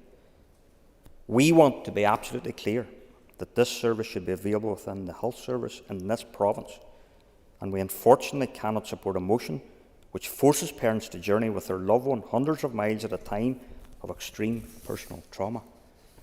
This service needs to be provided by the Department of Health here, and it is unforgivable that after nearly 6 years we do not have a local solution. We do support the contention in the motion that more money is not the key to the well-documented issues which face the health service today. But that said, health has been prioritised by the Executive and has seen its baseline funding increase by £2 billion since 2020. In terms of the latter parts of the motion, we would refer members to the Bengoa report, which the current First Minister launched when she was the Health Minister back in 2016. The Systems Not Structures report by Professor Bengoa is designed to deliver the transformation the health service needs in the province and to also achieve the best clinical outcomes for the people here. In closing, I also want to recognise and commend the work of the charity SANS. This is an organisation which supports anyone affected by pregnancy or perinatal loss and provides both bereavement care and support for parents in these very difficult circumstances. In summary, we cannot support a motion that appears to accept a failure by the Department of Health to provide this incredibly important service for paediatric pathology locally for the parents who are having to go through this traumatic experience. Exporting it is not the answer, but solving is. Okay, I call Danny Donnelly. Thank you, Danny. Thank you, Principal Deputy Speaker.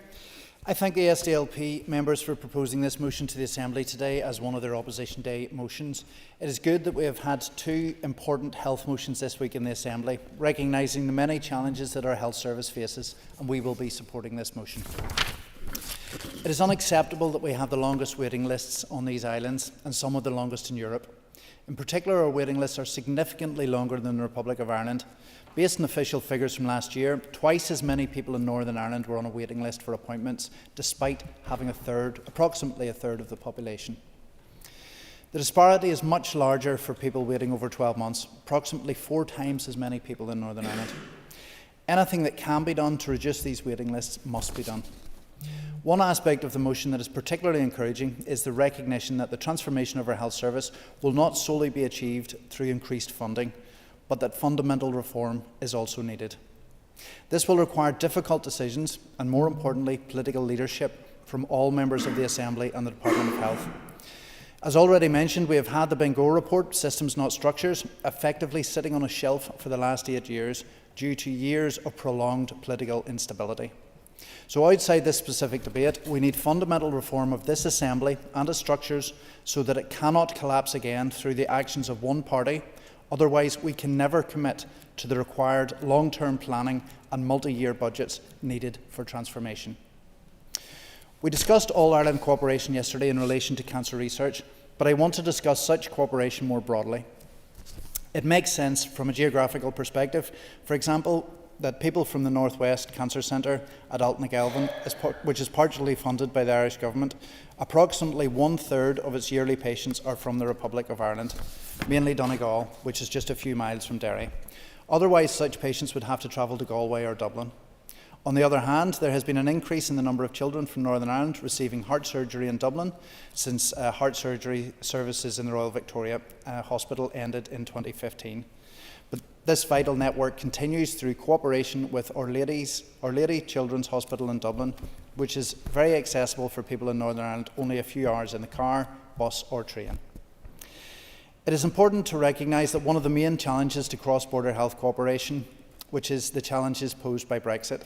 Some of this relates to funding, which in the short term, much of our current funding continues through Peace Plus, but in the coming years it will become increasingly uncertain as to whether equivalent UK funding is available. Also of significance is the loss of EU regulations and directives providing benefits in respect of cross-border healthcare, not only on this island but across the EU. The temporary reinstation of the Cross-Border Healthcare Directive in 2021 for 1 year was a welcome step from former Minister Swan to help to reduce the waiting lists, but we need a more proactive and permanent approach to reduce waiting lists, and cross-border healthcare cooperation should be considered as part of this approach. Pay rates, as already mentioned, remain a very important issue here in Northern Ireland, both compared to the rest of the UK and compared to the rest of Ireland. We have discussed in previous debates how pay is much lower here compared to other jurisdictions. For example, in a previous motion last month on junior doctors, it was acknowledged that junior doctors work very long hours and face the longest waiting lists in Europe for the lowest pay in the UK. It is well known that the Republic of Ireland offers both higher pay and fairer working conditions compared to here, and as such, many healthcare workers are working in the south as opposed to working in their local health service. This is obviously not an issue in England, Scotland and Wales, and it is important that the Minister considers the specific circumstances here in Northern Ireland when addressing pay issues in any discussions around future pay settlements. There are many opportunities for potential cross-border cooperation, particularly in relation to healthcare. But in order to realise those, we need to confront the challenges and barriers posed by Brexit, and we will need political stability here in order to deliver the long-term reforms and establish long-term relationships needed north-south to improve our health service for the benefits of patients across the island of Ireland. Thank you. Thank you. Danny, I call Steve Aiken. Thank you, Mr. Principal Deputy Speaker. There is no doubt that our health service is facing some unprecedented challenges. Our overall waiting times position remains wholly unacceptable, and our health workers are operating under huge pressure. Similarly, major demands also remain on services such as primary care, social care, dental and pharmacy. So it might seem quite easy to say that our health service is only sliding in one direction and that turning it around is beyond us, but neither I nor my party share that view. Even though the likes of the elective care framework has never been fully funded by the Executive, not least because of the repeated stop-start nature of this place, there has still been some noticeable transformation and progress made. For instance, thanks to decisions made in 2021, treatment waiting times at least have now actually been falling quite steadily. Of course, we absolutely accept that we were starting from an appalling position and that overall waiting times are still far too long. But it is worth noting that for those waiting for treatments, in the space of 12 months, the number has reduced by 15,000, by over 12% overall. There's been some very positive progress made for those waiting for inpatient day case work in areas such as general surgery, which has seen the waiting list fall by over 20%. Similarly, there's been progress made in cutting waiting times in ENT, gynaecology, as well as urology. That shows where there is a clear focus and a clear political will, any coalition progress can be made. My party will always stand ready to utilise any and all opportunities to help patients and staff. That includes working on an all-Ireland basis when beneficial. And we know there are areas of such cooperation that currently work well. And similarly, there are other areas which could still work better.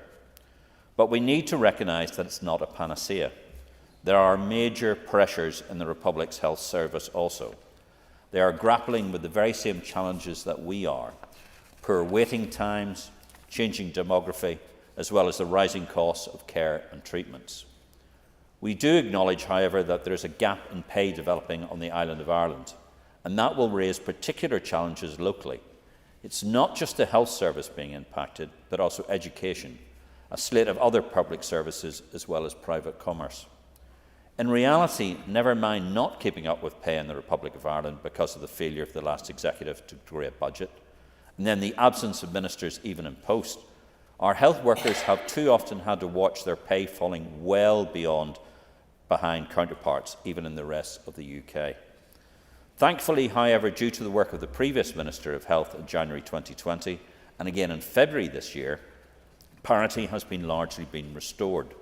But it's essential that the Executive gives a commitment that will now be funded and maintained. Because without a stable workforce, the improvements we have made and want to make simply won't be possible. That progress now needs to be accelerated even further, and I welcome the publication of the updated elective care framework only a few weeks ago.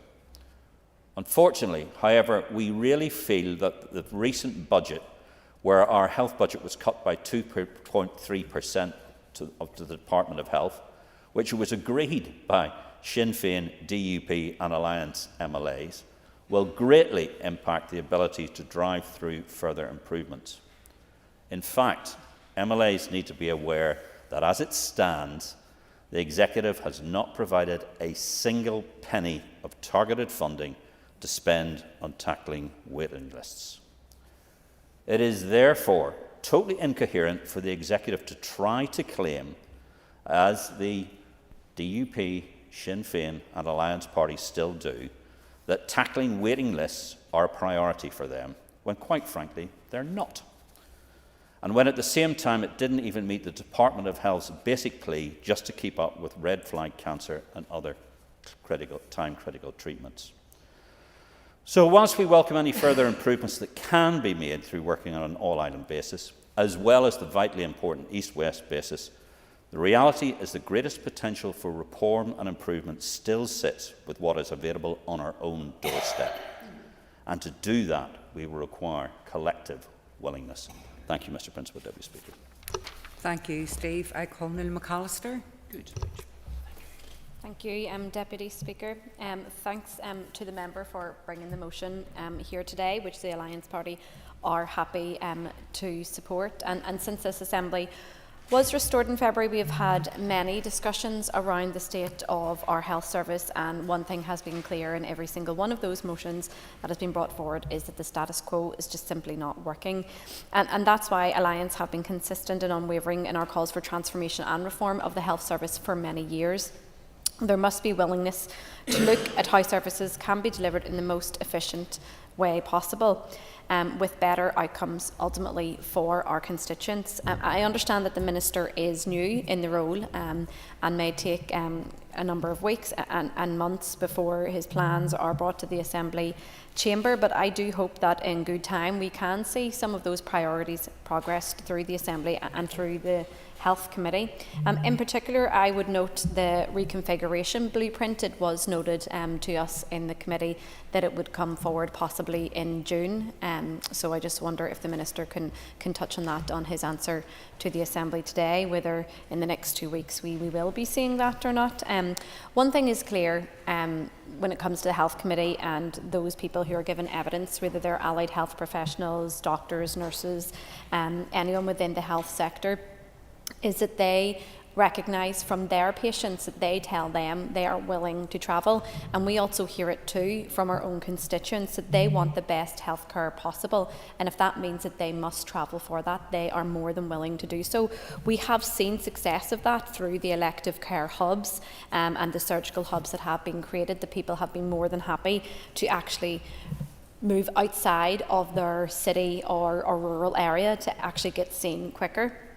And a further example of how transformation can actually work on an all-island cooperation is the Children's Heart Services, and I know that a number of members have already mentioned that too, but it's something that I think about quite a lot with someone in my family who does, a child in my family who does have a heart condition and relies on that service. It's a topic that comes to mind for all parents, that when it comes to your child's health, that is your priority, and you would be willing to travel wherever is needed. So long, I must say, and it must be provided by the state. Maybe not so long, but as long as it is provided by the state, that is the crux of it. Indeed, just yesterday, as previous speakers have mentioned, we spoke about cooperating on an all-island basis when it does come to cancer research. The Good Friday Agreement was quite clear. It recognised cancer as something which impacted everyone across all of these islands equally. And since then, there has been ongoing cooperation on cancer research, and I hope that the Minister in the coming months would develop not only just the policy links across this on all-island basis, but actually the delivery of services, because that is quite crucial here. But whilst we actually speak about the delivery of those services, I do want to touch on the cross-border directive, because we do need to reflect on the realities around that, that when it comes to the independent sector across these islands, we are cementing a two-tier health system, for those who can put money ultimately at the end of the day towards their healthcare, and that's not acceptable. It shouldn't be something that we should be relying upon. I understand the short-term nature of that to tackle the waiting lists. An example of that in Slanchicur, we have heard many times a committee and our meeting with stakeholders that those who are waiting on some waiting lists for longer than 3 months in the Republic of Ireland are actually seen in the independent sector provided by Slanchicur, but they're actually coming up here to Northern Ireland and being seen in the independent sector provided by their state. So something doesn't quite add up there. We can't only have the cross-border directive where we allow people to travel to the Republic of Ireland, but actually if it can be done here in Northern Ireland, we should allow that too. And that's something that I hope that the Minister will come back to. Again, officials had said that it would be brought back to the committee within a number of months, so I'm looking forward to hearing about that. There is cross-party agreement across the chamber today that the healthcare sector cannot continue on the current status quo, that waiting lists are unacceptably rising, and that patients are experiencing complications and additional harm while waiting. Also, staff are choosing to work elsewhere, and we all agree that that's not acceptable in the current circumstance, that we cannot see this mass exodus of staff every single year from the health service up here in Northern Ireland to the Republic of Ireland. It's crucial now that the Minister shows leadership on the issues, and all parties in the chamber are willing to work together on the matter. Thank you. Thank you, Nuala. Minister, you're next to respond. You've only around 12 minutes. If you can do it now, well and good. If not, we can take it immediate after question time. It's up to yourself. There's no pressure. I'll wait, Principal Deputy Speaker. No, that's your prerogative. That's fair enough. So, the Business Committee, as people know, is due to meet at 1 o'clock. Given that we haven't enough time for the Minister to respond, I propose by leave the Assembly suspend now. And the next item will be question time, and immediately after that the Minister will respond. So the Assembly is suspended.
Order. The sitting is resumed.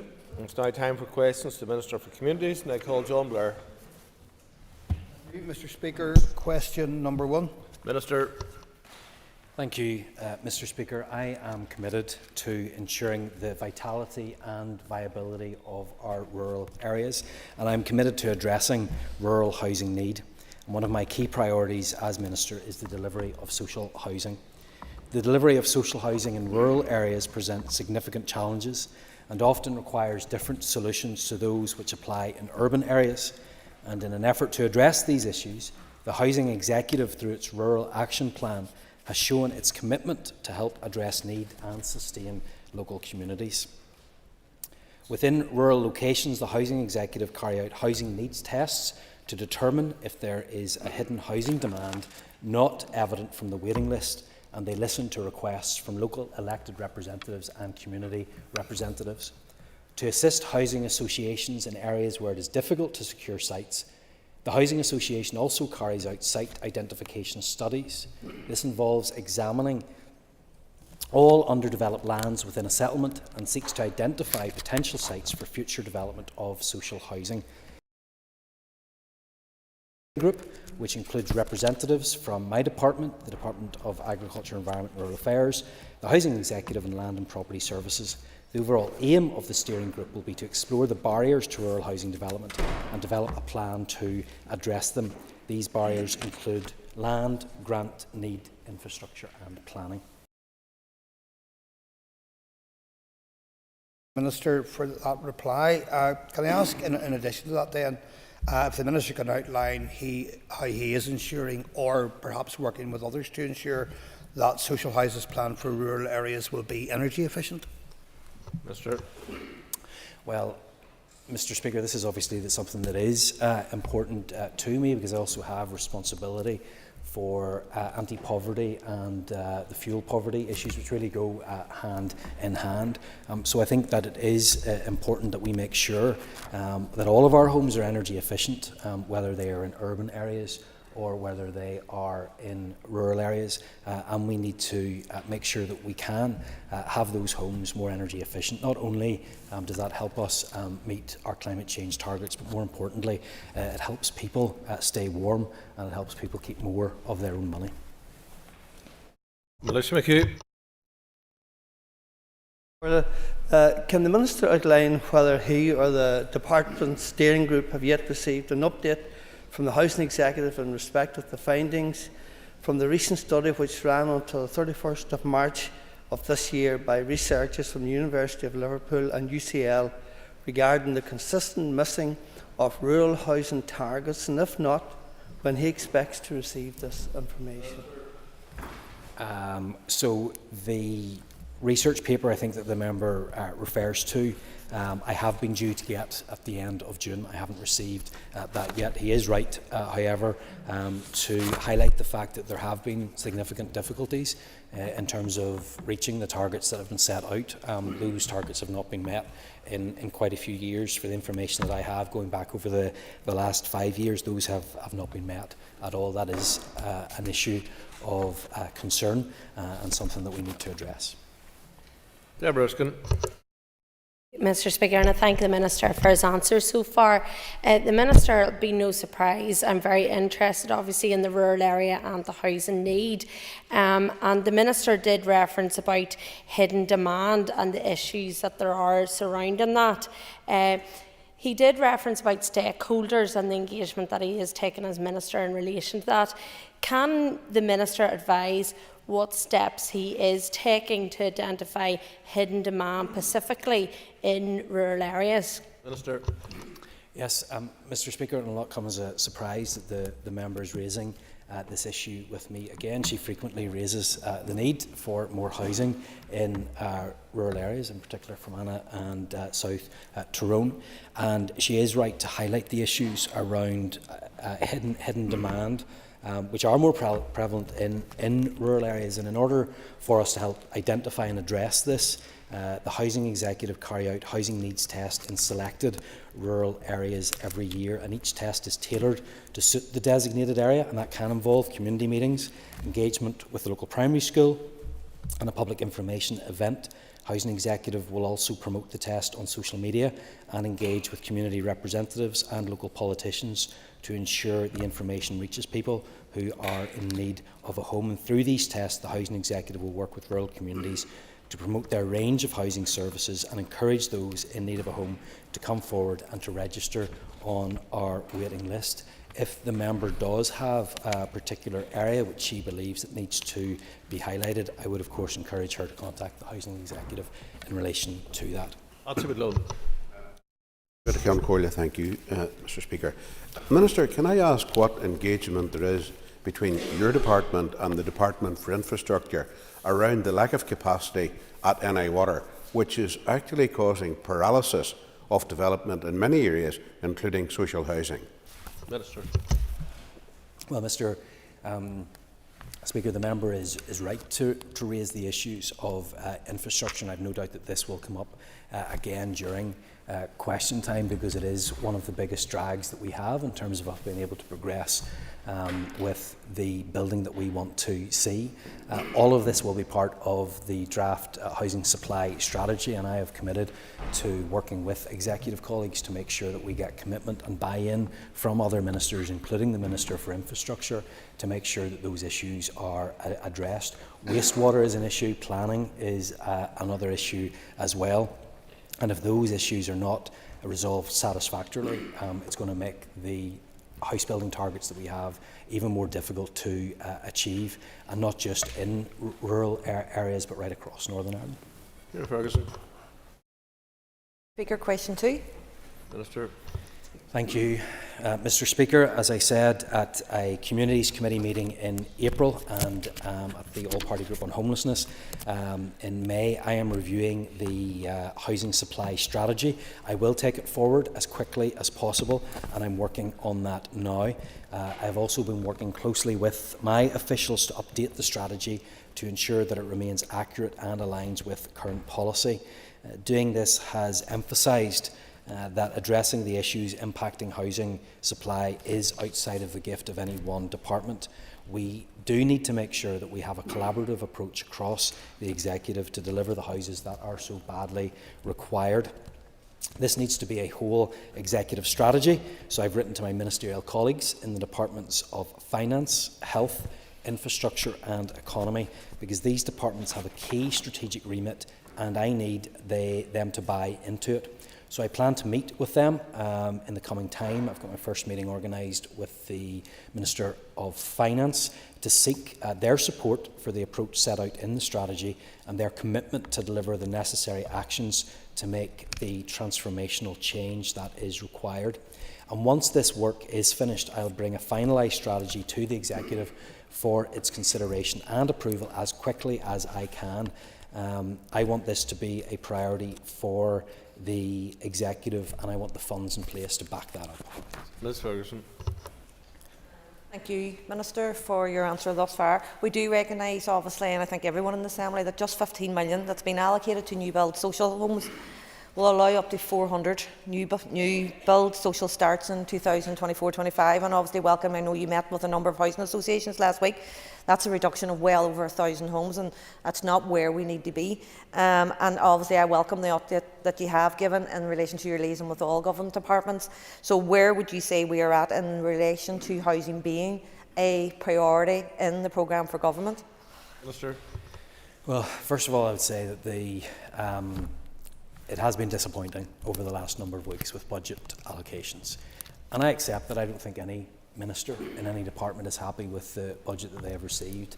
I am particularly disappointed with the budget that we have because, quite frankly, building 400 social homes this year, or starting 400 social homes, isn't good enough, and it's not where we need to be. So I want to make sure that that is changed, and I'll be doing everything that I can to make sure that we increase that number, and I will be working with executive colleagues as well to highlight that and to make sure that we can get back to where we need to be. I was pleased to be able to meet with the housing associations last week, and they expressed their frustration. We had a very good conversation about the way forward as well. but I can assure the member that I'll be doing everything in my power to make sure that we continue to invest in social homes and make the most of the funds that we do have. Dixon. Information with regards to the housing supply strategy. Minister, can you tell the House what plans you have to allow the Housing Executive to once again enter the home building market and to reprofile their finances to ensure that that is something that they can do successfully? Minister, just before you reply, remind members that it's through the Chair, and you're not the only one, Mr Dixon, but numerous occasions has happened, and just remind members, you address the Speaker and you ask the Minister the question through the Speaker. Thank you very much, Mr Speaker.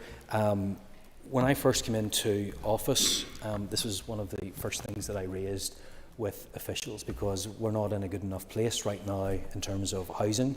I fear that we're going to be dealing with constrained budgets for the foreseeable future, and the status quo just isn't acceptable. We need to do things differently.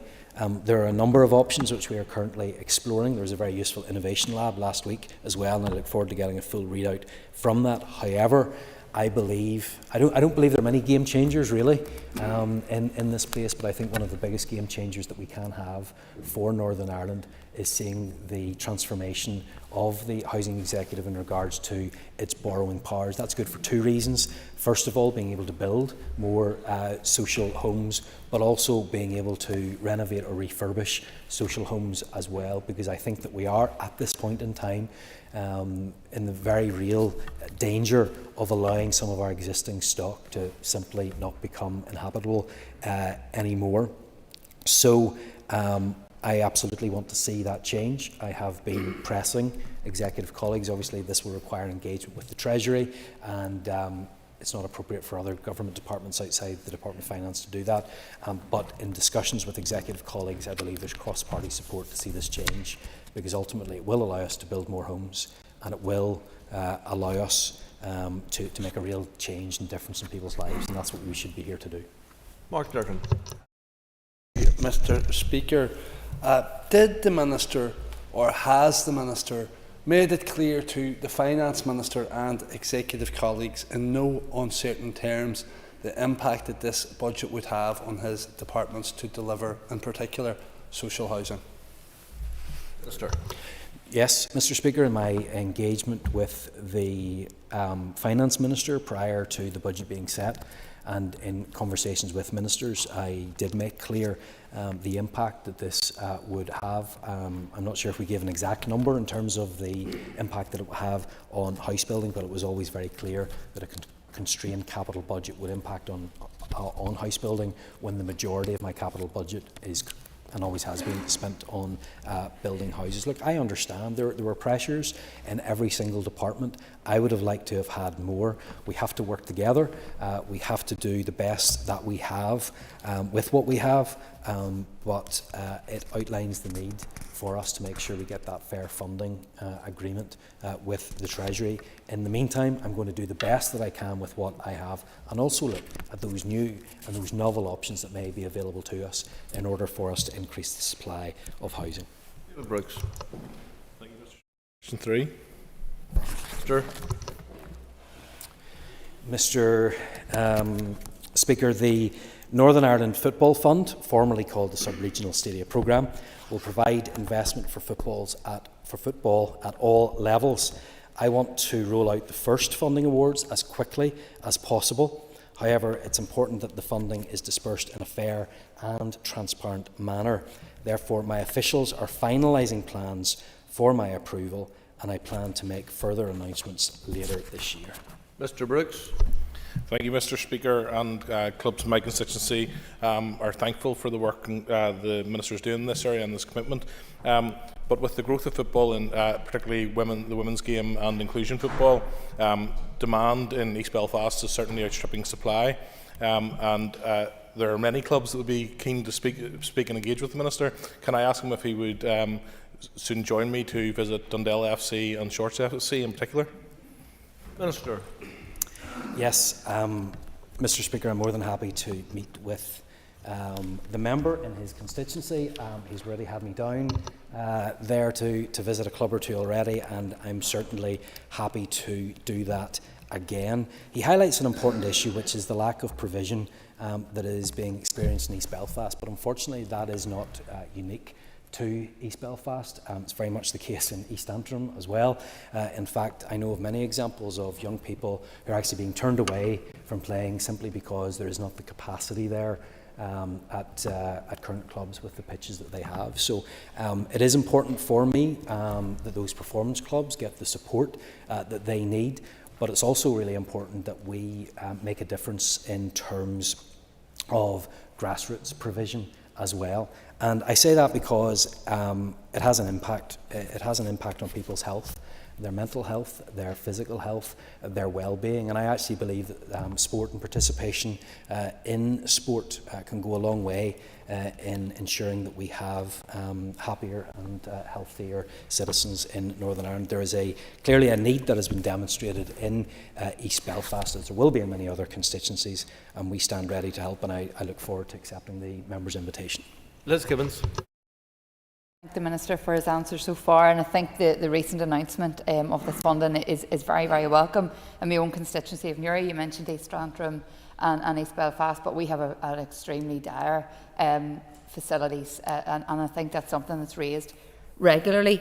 And given that we have some of the top teams in the north, we have Cleary Sadek, who won their third title in a row at the weekend, and some of the younger teams, Listrom and Windmill, coming through with exponential growth in grassroots football for young people.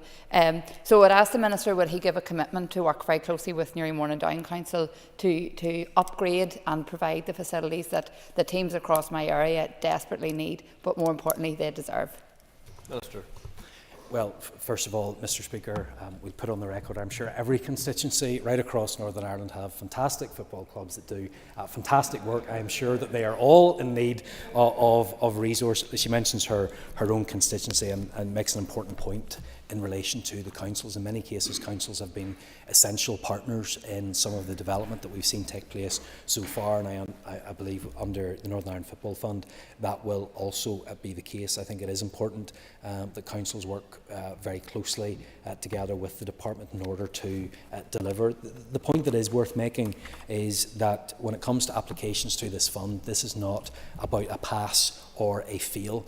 We want to work together with clubs to ensure that they get to the position that they need to get so they can avail of the funding when it becomes available. So I absolutely am committed to working in partnership with those clubs and with other important stakeholders such as district and borough councils to make sure that that's delivered.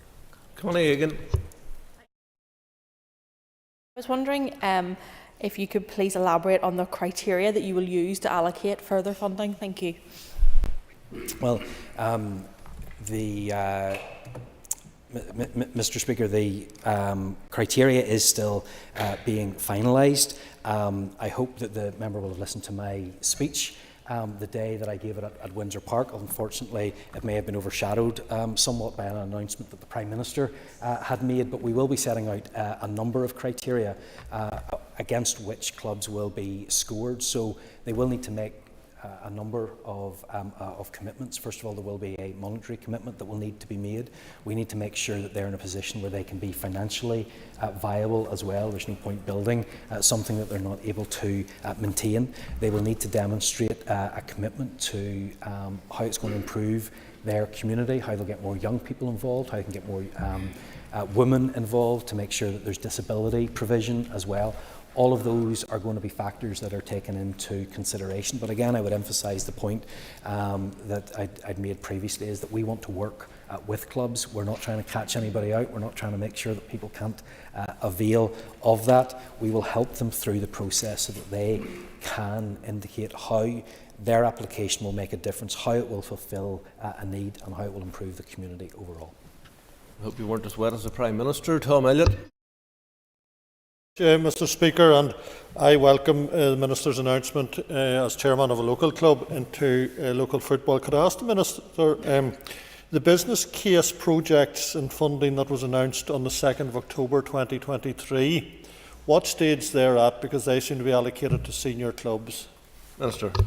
Yes, so that work is ongoing, and we actually hope to provide additional funding to help those that are wanting to progress their case as well. If there are specific clubs or issues that the member has in relation to that, I'll be more than happy to provide that. Mr. McNulty.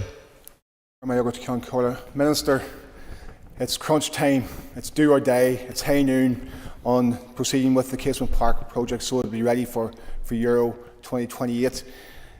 The redevelopment of Casement Park is a once-in-a-generation opportunity, Minister, and it must be seized. It's a huge opportunity for the North, a big enough hope and reconciliation. Minister, what are you and your department and what are your executive colleagues doing to ensure Casement Park will be delivered in time to host games in Euro 2028? Minister. Well, first of all, Mr. Speaker, it's important to note that the Casement Park is separate from the Northern Ireland Football Fund. Those are two separate issues. They're not linked to each other. The member may not be happy with what I'm about to say, but it has not changed since the last time we discussed it in this chamber. The Casement Park redevelopment in its current form does not have the funding package together. We don't have that commitment from the UK government, and that's what's holding up any progression on that issue, and I expect to get further information on that when a new government is in post. I call Michelle McElveen. Mr. Speaker, the contribution and influence that the early Ulster Scots migrants made to the traditions, values and history of the United States of America is immeasurable. From the American Revolution, including the signing of the Declaration of Independence and the War of Independence, through to the establishment and development of a new nation, Ulster Scots settlers played a hugely important role. Indeed, no fewer than 20 of the 45 men that have served as President of the United States can trace their roots to Ulster, including, of course, Andrew Jackson, whose parents left Carrickfergus in my own constituency in 1765. The success of the Ulster Scots Agency's recent exhibition in Plenary, which celebrated the role of the Ulster Scots in shaping the events leading to the US Declaration of Independence, highlights the opportunities that exist. We need to do better at exploiting those opportunities and the incredible potential that exists. I am therefore delighted to announce today that I have established a United States Northern Ireland Cultural Working Group led by my department.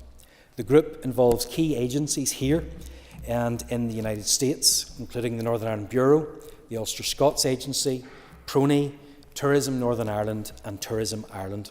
The group is working to identify new opportunities and to develop a programme of cultural engagement in the United States and in Northern Ireland, and this will promote the role of the Ulster Scots early settlers in influencing American society and commemorate the 250th anniversary of American independence in 2026.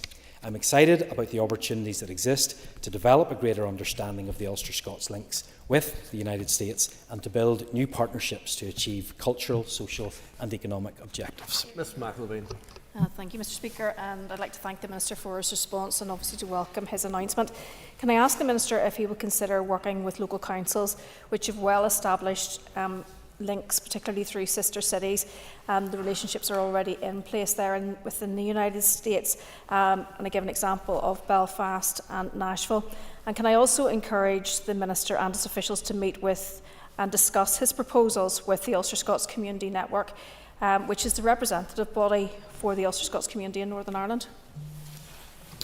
Yes, absolutely. I agree with everything that the member has said. First of all, I think that councils do play a really important role in helping to foster those social and cultural links that exist. And I think the Sister Cities projects are a great example of how you can establish, and I think of Belfast and Nashville in particular. I also take on board what she said about the Ulster Scots Community Network. I think it is key that they are involved. Look, there is huge potential here to exploit all of these links that exist. I don't think that we have maximised the potential that exists. I'd love to see everybody involved in making sure that we make the most of this, especially as we head towards the 250th anniversary of the signing of the Declaration of Independence.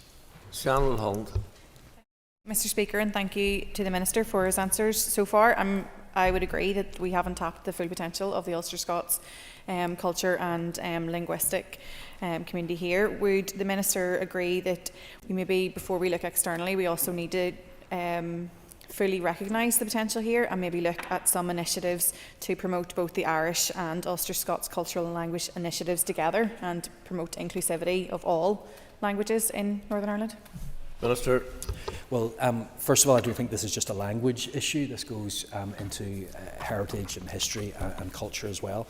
Secondly, I don't think that this is about excluding anybody. I don't think this should be seen as pitting one against the other either. I think we have very distinct links with the United States. I believe that those have not been exploited, I think, very much. We do see that in terms of Irish America and the influence that it is there, and that's to be welcomed. However, I don't think that the influence of the Ulster Scots in the United States has been, and I think that there's a lot more work that we can do. That's something that I want to see happen, something that I hope will happen. I think that's about developing relations, building those relationships as well, and all for the benefit of people here. That's why we're including the tourism organisations as well. We'd love to see more people from the US come here. We want to make sure Prony is ready to help them, because we understand how important ancestry and family history are to many tourists as well. So this is a group about making sure that we can do everything that we can to exploit the links that are there and the fantastic history and heritage that exists between Northern Ireland and the United States. Call Matthew O'Toole. Speaker, Minister, I welcome any progress on building the Ulster Scots brand in America. I've been to Andrew Jackson's house outside Nashville. Scots-Irish, Ulster Scots contribution is huge. It is cross-community and cross-border because, of course, it predates the partition of Ireland and lots of the divisions that have emerged since, as is the Irish language. And the Irish language, obviously we are awaiting an Irish language strategy, and that is determined by statute. Can you please inform us where that strategy is, acknowledging as I have the importance of the work on Ulster Scots? Can you tell us where the Irish language strategy is at the minute? Minister. Yeah, again, I would make the point this isn't just about language when it comes to the links that we are trying to exploit and to develop here. I'm certainly not trying to pit one against the other. I want to make sure that Northern Ireland benefits from this. That's what I intend to do, especially when it comes to the culture and the heritage and the language, as well as the values as well, that actually contributed so much to the development of the United States. In terms of the language strategies, those are currently with officials, and those are being progressed, and I'll have an update for this House in due course. I call Sinead McLaughlin.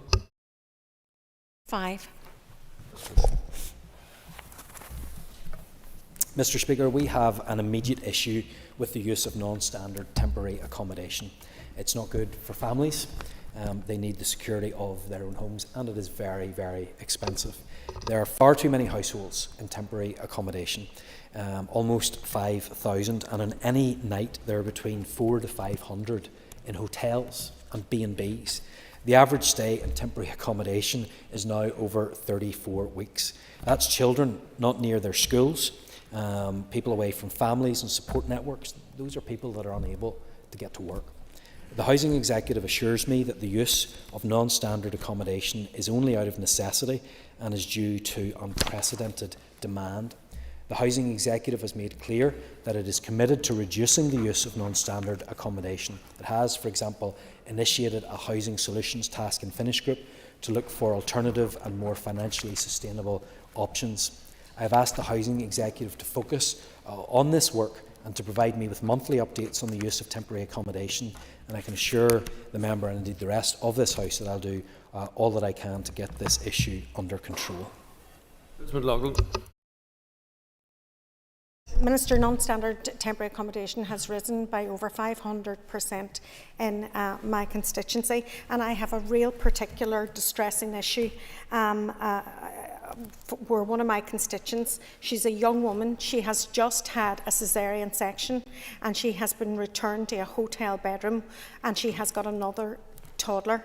This is no way to start a life for a child.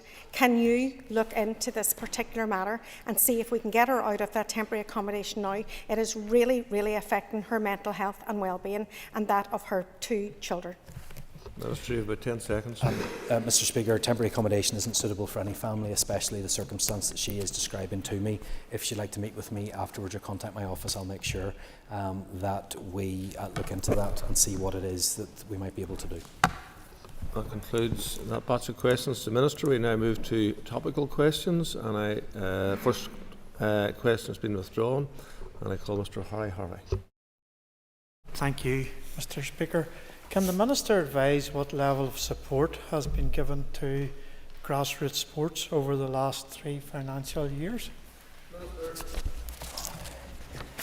Yes, Mr Speaker, over the last 3 financial years up to March 24, Sport NI has issued exchequer funding of almost £39.4 million and lottery funding of just over £17 million. This funding consisted of 3,394 grant awards to over 1,963, including grassroots sports and governing bodies.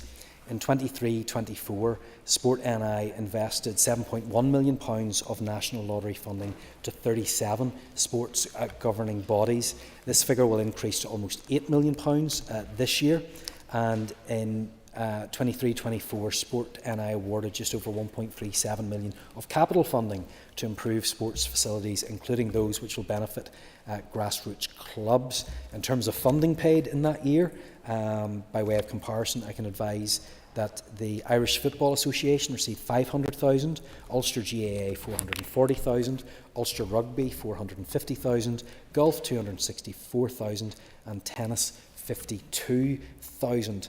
And the 1.37 million capital investment programmes administered include the Building Better Sports Facilities, Your School, Your Club, Stadia Safety and the Renewable Energy Fund, with 9 different sports benefiting. Mr. Harvey. Thank you, Mr. Speaker. Would the Minister join me in wishing reigning world and European champion gymnast Rhys McClanagan from Newton Ards well for the Olympic Games this summer in Paris? Yes, absolutely. I wish him all the best, indeed not only Rhys but all of those from Northern Ireland who are competing at the Games as well. Rhys is an absolutely fantastic athlete, incredible competitor. He's had huge success in Europe and at the Commonwealth Games as well. And I think he's an inspiration to many people across Northern Ireland. So, of course, I absolutely want to wish him well. Mr. Speaker, I recently had the opportunity to visit the Sports Institute at Jordanstown, and it was great to meet with those who are going to the Olympics or hoping to go to the Olympics, and I hope I speak on behalf of the whole House when we wish them all the very best in the coming months, not just at the Olympic Games but at the Paralympic Games as well in August and September. I think it's also worth reminding ourselves, it was certainly made clear to me when I went to the Sports Institute, that we see individual athletes and we think of them, but there's an incredible team behind every single one, and they deserve our thanks and our appreciation for the work that they do as well. I get some difficult questions in this House, Mr. Speaker, but am I willing to wish him well? Yes, absolutely I am. Mr. Beattie isn't in his place. Ms. Ennis isn't in her place. I call Mr. Brian Kingston. Yes, Mr. Speaker, and I wish to ask the Minister, can you outline the impact that the draft 24-25 budget will have on the Supporting People programme? Minister. Yes, Mr. Speaker, the Supporting People programme is a vital service which provides invaluable housing support to vulnerable people, enabling them to have a better quality of life, live more independently within the community and maintain their tenancies. My department works closely with the Housing Executive on resource allocation to analyse budget requirements and assess the impact of each year's budget on the Supporting People programme. More than 70% of the Supporting People budget is used by providers to pay the salaries of Supporting People staff across 850 services. In March 24, I announced £3 million of additional funding for the Supporting People programme for the 23-24 financial year. This funding, distributed to Northern Ireland Housing Executive by the Housing Executive to accredited providers, was to help to sustain these vital housing support services and to support providers during the difficulties of the current economic situation. Notwithstanding the very significant budget constraints this year, I've decided to provide a £4.8 million increase in funding for the Supporting People programme above the 23-24 final EQIA budget position to help ensure continued viability of the programme. Mr Kingston. Thank you, Mr Speaker, and indeed I welcome that increase in funding for Supporting People programme, and I recognise the Minister is operating in a very constrained budgetary environment. Can he make sure, as far as possible, that funding goes to those projects that are making the greatest impact on people's lives and that are strategic and have long-term benefits for the people of Northern Ireland? Yes, the member is absolutely right to raise this issue because we are in an era of constrained budgets, and it is important that we spend every pound as wisely as we can and that we spend every pound in a way which most benefits people in Northern Ireland. Those are really difficult decisions. None of this budget process was easy.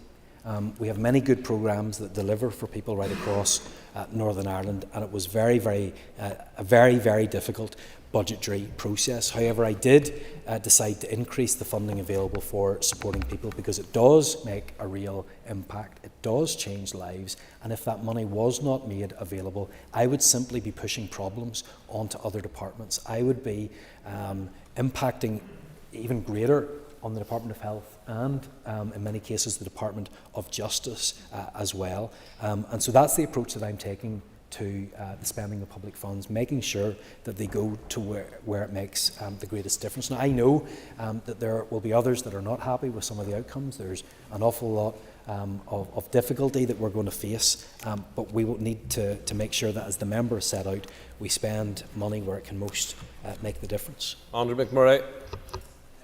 Speaker, and to the Minister, Athletics Northern Ireland is required to hold its Ulster and NI Indoor Championships in Leinster due to the lack of a facility in Northern Ireland. Does the Minister and his department have any plans to investigate whether such a facility could be developed in Northern Ireland?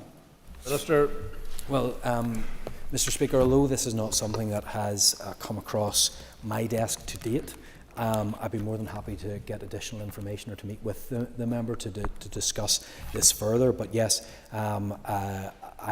whether it's people from Northern Ireland having to go into another jurisdiction, or even people having to go to another town or farther away in order to compete or to train, I don't think that is acceptable. I want to make sure that we have the facilities for our sports here in Northern Ireland, and I'm certainly committed to doing what we can within the budget envelope that we have to make sure that we deliver in that way. Mr McMurray. I'd like to thank the Minister for that response, and I will take him up on the offer to engage further. More than happy to do that, and perhaps the member could get in contact with my private office and we can get the arrangements made. Donna Egan. Mr Speaker, Minister, following a presentation to the Communities Committee last week by the British Association of Social Workers, can you please give your assessment of the cost to his Department of Public Services in addressing poverty?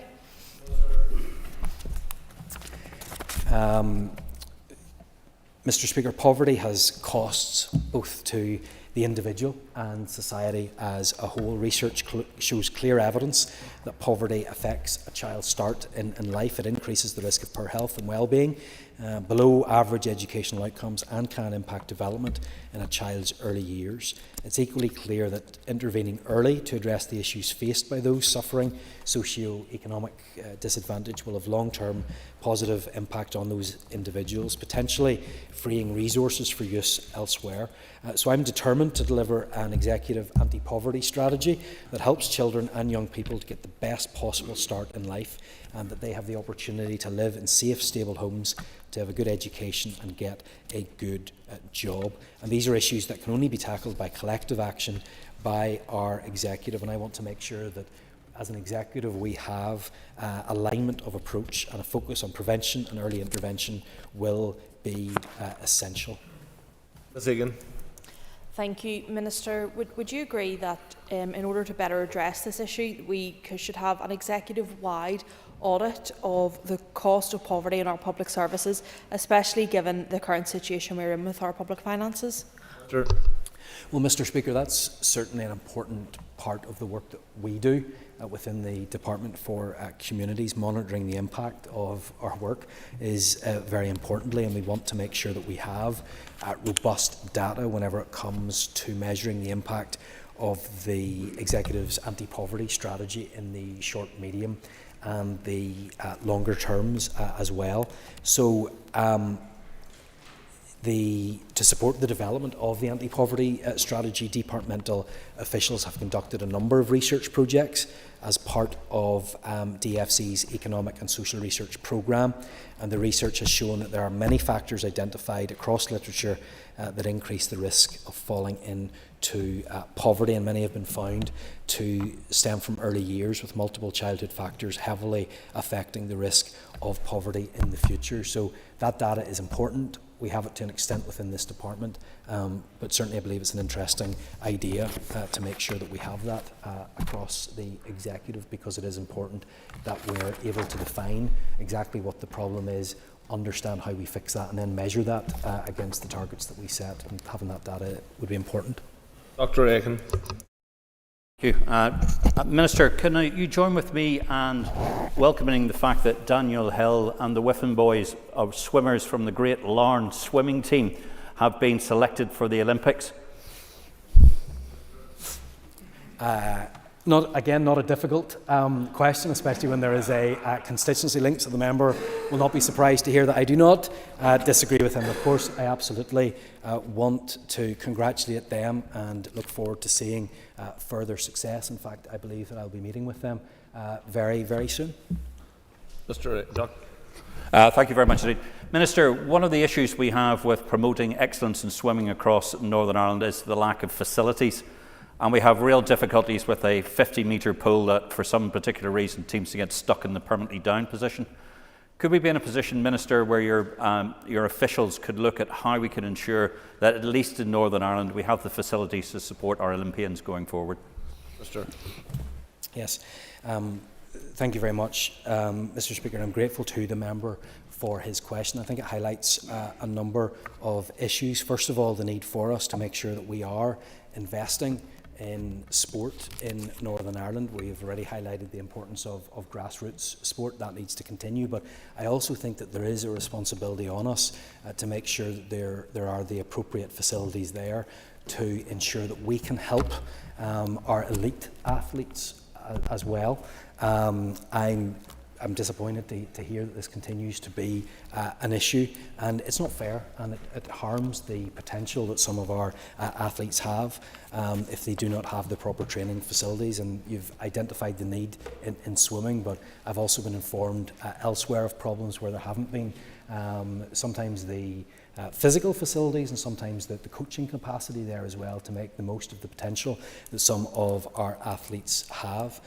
The member will be aware of the constrained budget position that we are operating in at this moment in time. However, I think that there are always novel ways in which we can examine these issues. So certainly if the member would like to discuss this further, I would be happy to do that, and perhaps along with some of the others that have raised issues about facilities today.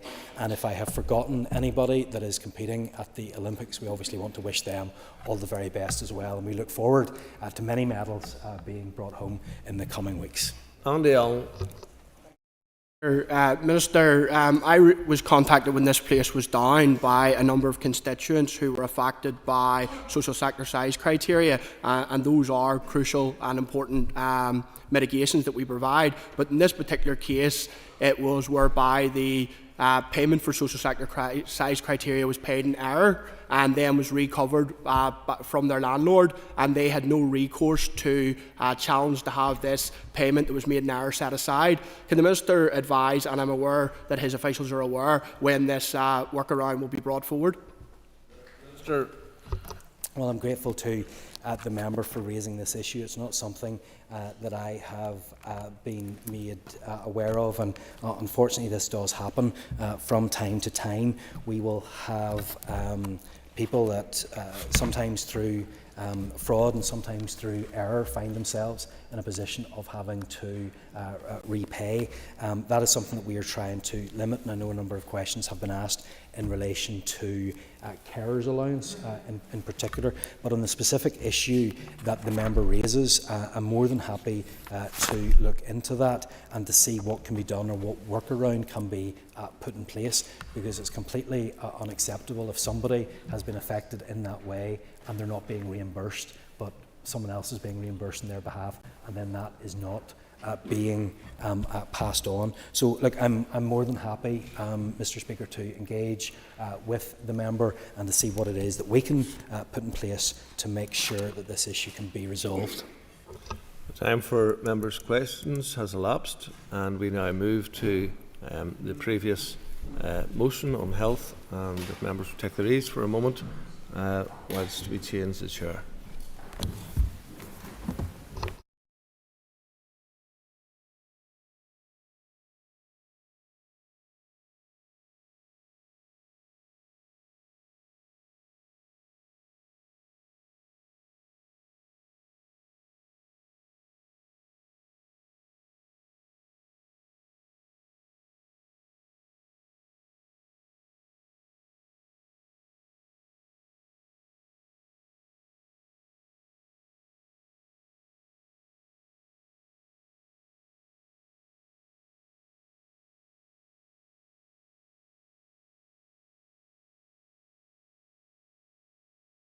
Okay, members, so we're just going to go back on the debate, and the Minister for Health, Mr Mike Nesbitt, will respond, and Minister, just to advise it to 15 minutes. Thank you. Thank you, Principal Deputy Speaker. Perhaps I should begin by repeating something I said in yesterday's debate, which is I have no ideological or political objection to further cooperation with health authorities in the Republic. I have no issue with exploring those opportunities for reasonable cooperation on health, and indeed I look forward to my first engagement with my counterpart, Minister Stephen Donnelly. I understand I am due to meet with him next week. So when it comes to health and well-being, doing what is right will always be my main priority, my mantra, of course, for better outcomes. And given that health services in countries across Europe are under pressure to varying degrees, it does make sense that we work together with our nearest neighbour in a mutually beneficial way to improve outcomes for everybody. And there is, of course, a long-standing principle of cooperation and collaboration with health services in the Republic of Ireland, where this has been demonstrated that it is safe, deliverable and beneficial to patients and their families in both jurisdictions. And indeed, we've seen very good examples of this in the All-Ireland Congenital Heart Disease Network, a single service for children and young people across the island of Ireland, and in the North West Cancer Centre, which I shall return to later. Now, the specialist paediatric services which are highlighted in the motion, by their nature, are relatively low volume, high complexity services, and many already operate on the basis of clinical cooperation with other specialist centres both in Great Britain and in Ireland. For example, paediatric gastroenterology has on-call support with the South and referral pathways to Great Britain centres. Where there are further viable opportunities for cross-border collaboration within vulnerable or specialist services, I believe that these could and should be fully explored within available resources. So, Principal Deputy Speaker, it is not so much a question of cooperation. It is, in fact, more a question of capacity. The Child Health Partnership Programme Board, which was established to provide strategic direction to the Child Health Partnership, may consider vulnerable and specialist paediatrics as part of the future work plan of that partnership. Regarding paediatric and perinatal post-mortem services, may I say first of all, I do of course fully sympathise with the devastating loss that many people and families have experienced, and that includes at least one member of this House. So I recognise the importance to them of having the causes of a pregnancy loss or of a child's death examined and understood in a professional and empathetic manner. And Mr McGrath in his remarks talked of two words of efficiency and compassion. I would add also professionalism and empathy. Now, the paediatric and perinatal post-mortem services have been provided to Northern Ireland by Alderhay NHS Trust in Liverpool since the 3rd of January in 2019. That's when the service in Belfast became unsustainable following the resignation of the sole paediatric pathologist. Families accessing this service are receiving all the clinical advice, psychological support and aftercare that they require, and I understand the level of uptake of this service is comparable to what it was when it was based in Belfast. That said, I certainly don't disagree a service based on the island of Ireland could be somewhat easier for families who find themselves in this situation. However, until a full assessment of feasibility has been carried out, it is not possible to say that an all-island paediatric pathology service would be viable, either clinically or indeed economically. My department therefore remains committed to progressing scoping work with the Department of Health in Ireland to explore the feasibility of an all-island approach to these services. Progressing the feasibility assessment would require the commitment of governments in both jurisdictions in order to proceed. I give way to the member. Thank the Minister for giving way. Minister, I've met with your counterpart in the South on various occasions, and he's openly willing to explore opportunities on a cross-border basis and suggests that the impetus must come from the Northern Minister. On All-Ireland Healthcare does make sense in terms of sharing resources and expertise to tackle waiting lists and to ensure better health outcomes and efficiencies. The cross-border healthcare directive needs to be reinstated. Centres of excellence make sense, and would the Minister agree that Daisy Hill Hospital is primarily positioned to become a centre of excellence and should be a hub hospital serving its natural hinterlands of counties Armagh, Down, Monaghan, Louth, Cavan potentially, and even Meath? What does the Minister think? Well, I think the member has made a very good constituency pitch ahead of the next Assembly election. And in terms of the configuration of hospitals, that is something I will be turning to in the weeks ahead. Returning to the children's services I was talking about, I just want to assure members significant efforts had been made to retain a service within Northern Ireland prior to 2019. However, the provision of perinatal and paediatric pathology services is under considerable pressure across the UK and indeed globally due to a shortage of paediatric pathologists. So our first priority must be to ensure Northern Ireland maintains access to high-quality, reliable and timely pathology services at Alderhay, at least in the interim, so that bereaved parents can continue to receive pathology reports as quickly as possible. I'm reassured that from the feedback received, parents have felt supported by the interim service provided at Alderhay. Thank the Minister for giving way just on this important topic, and you'll know that a number of weeks ago we brought the baby loss certificate motion to this Assembly which incorporated this issue. But would the Minister agree with me, and I'd hope to be able to raise this with the member from the DUP on this earlier, that for many families, and I know many of them who have experienced this, to have to send their baby on a plane to Liverpool is more traumatic. So in the absence of being able to recruit a paediatric pathologist here in the north, that it makes sense to have access to that, whether it be Dublin, so that it actually makes it easier for families going through that really horrible experience. I thank the member and the chair for her intervention. Yes. Would I like the service to be available here locally? Yes, of course I would.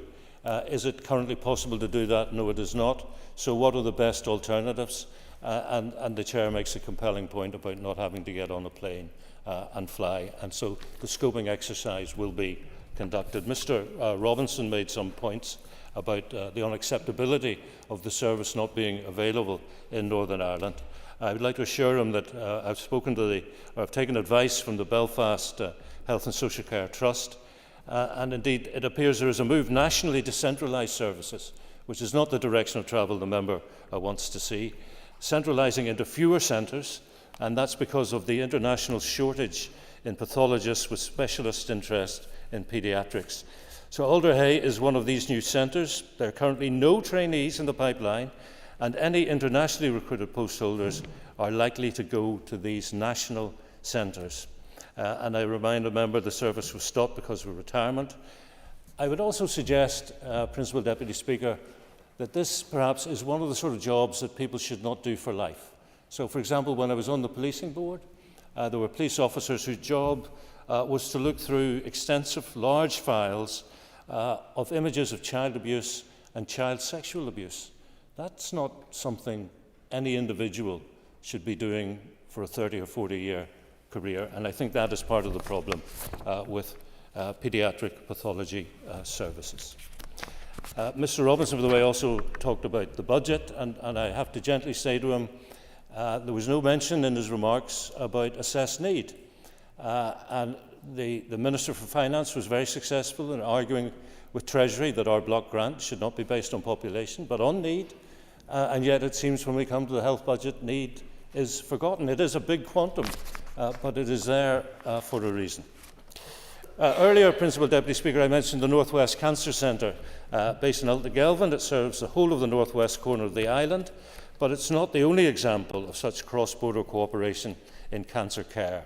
The All-Island Cancer Consortium was established in 1999 following the signing of the Good Friday Agreement, and the consortium is credited with saving lives and enhancing quality of life for many cancer survivors by supporting work on cancer clinical trials infrastructure and an all-island joint research project, providing upskilling and training opportunities for scientists, doctors and allied healthcare professionals. Meanwhile, cancer policy units in both health departments have had ongoing engagement over the past couple of years about identifying potential projects to submit for shared island funding applications. These include the use of artificial intelligence in screening applications, development of virtual rapid diagnostic clinics, further developing services at the North West Cancer Centre, and development of community-based support services. Moving on, the motion highlights healthcare pay rates. And let me say at the outset, there is no easy fix. While I acknowledge that pay rates are an integral element to the functioning and efficiency of healthcare services, I must point out that rates of pay across HSC are linked to the Agenda for Change terms and conditions. There's an established and valued policy of pay parity with England for Agenda for Change workers that was hard won. There's a nationally agreed set of terms and conditions under which all healthcare staff within HSC, with the exception of doctors and dentists, are employed. And they are the basis for my department's current commitment to pay parity with England. So the clause in the motion referring to harmonising healthcare pay rates, frankly, poses me an enormous problem. Members will be aware of a Strategic Investment Board assessment of pay and related issues across our public sector in Northern Ireland. And my department will be engaging with the Strategic Investment Board to look at wages, the cost of living, tax and other relevant factors across all neighbouring jurisdictions, including the Republic of Ireland. We need to better understand the differences between jurisdictions and attempt to determine potential areas of focus for our particular region. And we should be mindful that different taxation rates, housing costs and overall cost of living factors are key parts of the picture alongside pay. And now let me turn to what I know is a big concern of all members, the issue of waiting lists. At this point, I should make a plea to members. It's easy to make demands in this House for more investment in staff pay, waiting times and a long list of other areas where improvements are badly needed. However, we cannot be blind to the current budgetary realities. We cannot engage in denial. Our waiting lists are not good. We can all agree on that. And I fully understand the distress and the anxiety that long waiting times cause, particularly when patients are suffering pain and discomfort. And of course, long waiting times also have societal impact, which goes much wider than the individuals themselves. Waiting times in Northern Ireland are wholly unacceptable, and tackling them is one of the areas I've committed to focus on over the next 3 years. However, I would point out there has been some progress on this under the elective care framework. Obviously, though, there is much, much more to be done. That framework originally published in June 2021, and it's been updated on the 24th of May this year. It sets the strategic direction for the development and reform of effective and efficient delivery of elective care services here over the next 5 years, and it details measures needed to address the unacceptable waiting lists. For many years, we've been heavily dependent on the availability of additional non-recurrent funding to tackle waiting lists, and this funding has been used to secure extra capacity, both in-house and in the independent sector, including providers in the Republic of Ireland across a range of elective specialties. And I know that Nuala McAllister was asking about returning to the committee with some thoughts about bringing back some cross-border programmes. We shall do that in due course. The member was also asking about when we will have news about the structure of our hospital network, and the member was suggesting that there would be a statement in June. I think because of the general election purdah period, it is more likely that it will be coming to the House in the week beginning Monday, the 8th of July, to discuss that issue. In addition, my predecessor introduced the Republic of Ireland reimbursement scheme in June 2021 as part of the elective care framework to help reduce this. The scheme provided an option for patients to seek and pay for routinely commissioned health service treatment within the private sector in the Republic, and then have the costs reimbursed up to the cost of the treatment to the NHS in Northern Ireland. And I take Mrs Dodds's point about the fact that some cannot afford to pay up front. Principal Deputy Speaker, I think I'm running out of time, so I'm glad I didn't go for the 12-minute option before we broke. Just to acknowledge Mr Donnelly saying, Bengoa, the report is on the shelf. It's not on the shelf. Some actions have been taken, for example, the day procedure units at Lagan Valley and home hospitals. But Principal Deputy Speaker, I can inform the House, I was in discussions with Professor Bengoa as recently as yesterday, and he will have more to say about reform of our health service in the months to come, certainly before the end of the calendar year. Thank you, Minister. And just to say, recess is on Friday the 5th of July, not Monday the 8th. So this, just in case you want to bring something forward before that. I'm going to call Mark Durgan to wind in the motion, and Mark, just to advise you that you have 10 minutes. We have a health system whose prognosis is critical, where urgent no longer means urgent, and red flag has lost its urgency. Patients face prolonged waits and uncertainty at the expense of their health. The erosion of these categorisations reflects a system under immense strain, where timely access to care is not only compromised, but in some cases seems a pipe dream. Practically every health service waiting list in the north is breaking records, bad ones. Half of people waiting to access mental health services here wait longer than 9 weeks. Over 17,000 people are on a waiting list for occupational therapy, being stripped of their dignity. Almost 25,000 people await orthopaedic surgery, with some crippled by pain being told they'll wait 7 years to access a knee replacement. How is that acceptable? Patients right across the spectrum of health services are being referred for treatment for conditions which, once manageable, have become unbearable as a result of unconscionable delays. The failure to deliver timely health care not only costs the public purse dearly, it costs lives. We stand at a critical juncture, facing formidable health challenges that weren't created overnight. In fact, pre-pandemic, our waiting lists were 100 times bigger. That's worse than in England, a region with 30 times population bigger than here. The festering wounds of the health service went unsalved during political collapse. Past health ministers have failed to invest in health, and that saw our workforce driven to the picket lines to demand not just fair pay, but also to fight for the safety of the patients that they care for. There was little attempt to resolve this situation, As a result, health has paid the heaviest price. After more than a decade of mismanagement of, albeit a shrinking, public purse by the two big parties here, and a refusal to implement transformation as per the Bungoa report, the Executive had the key to reforming the health system, but didn't bother to turn the lock. Embracing cross-border healthcare is born out of necessity, but also practicality. It's an imperative response to our growing waiting lists and healthcare disparities. As has already been highlighted, collaboration with the South will allow the maximisation of available healthcare resources, provide opportunities for medical professionals through shared expertise, and offers a potential for cost savings and better allocation of healthcare funds. Would the member give way? I'm sorry, I'll come to you at the end of time, Patsy. Okay. The success of the ROI reimbursement scheme is testament to the need to drive cross-border solutions. During its last iteration in 2022, over 2,000 patients availed of the provision in just 14 months. People are contacting my office, and I'm sure others, by the dozen, desperately seeking updates on the return of the scheme. Painful timeframes are proving devastating for patients and their families. People are living in agony. Their lives turned upside down in a health system that no longer catches people when they fall.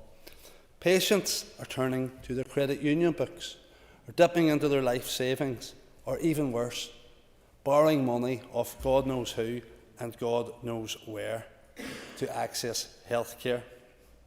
That's become an all too familiar story. And while the scheme wasn't perfect, as Ms Dodds was eager to point out, it did offer a glimmer of hope.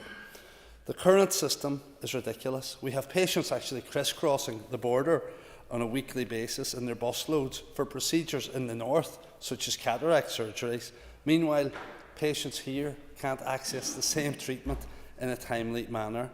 That said, the North West Cancer Centre stands as a shining example of successful cross-border collaboration.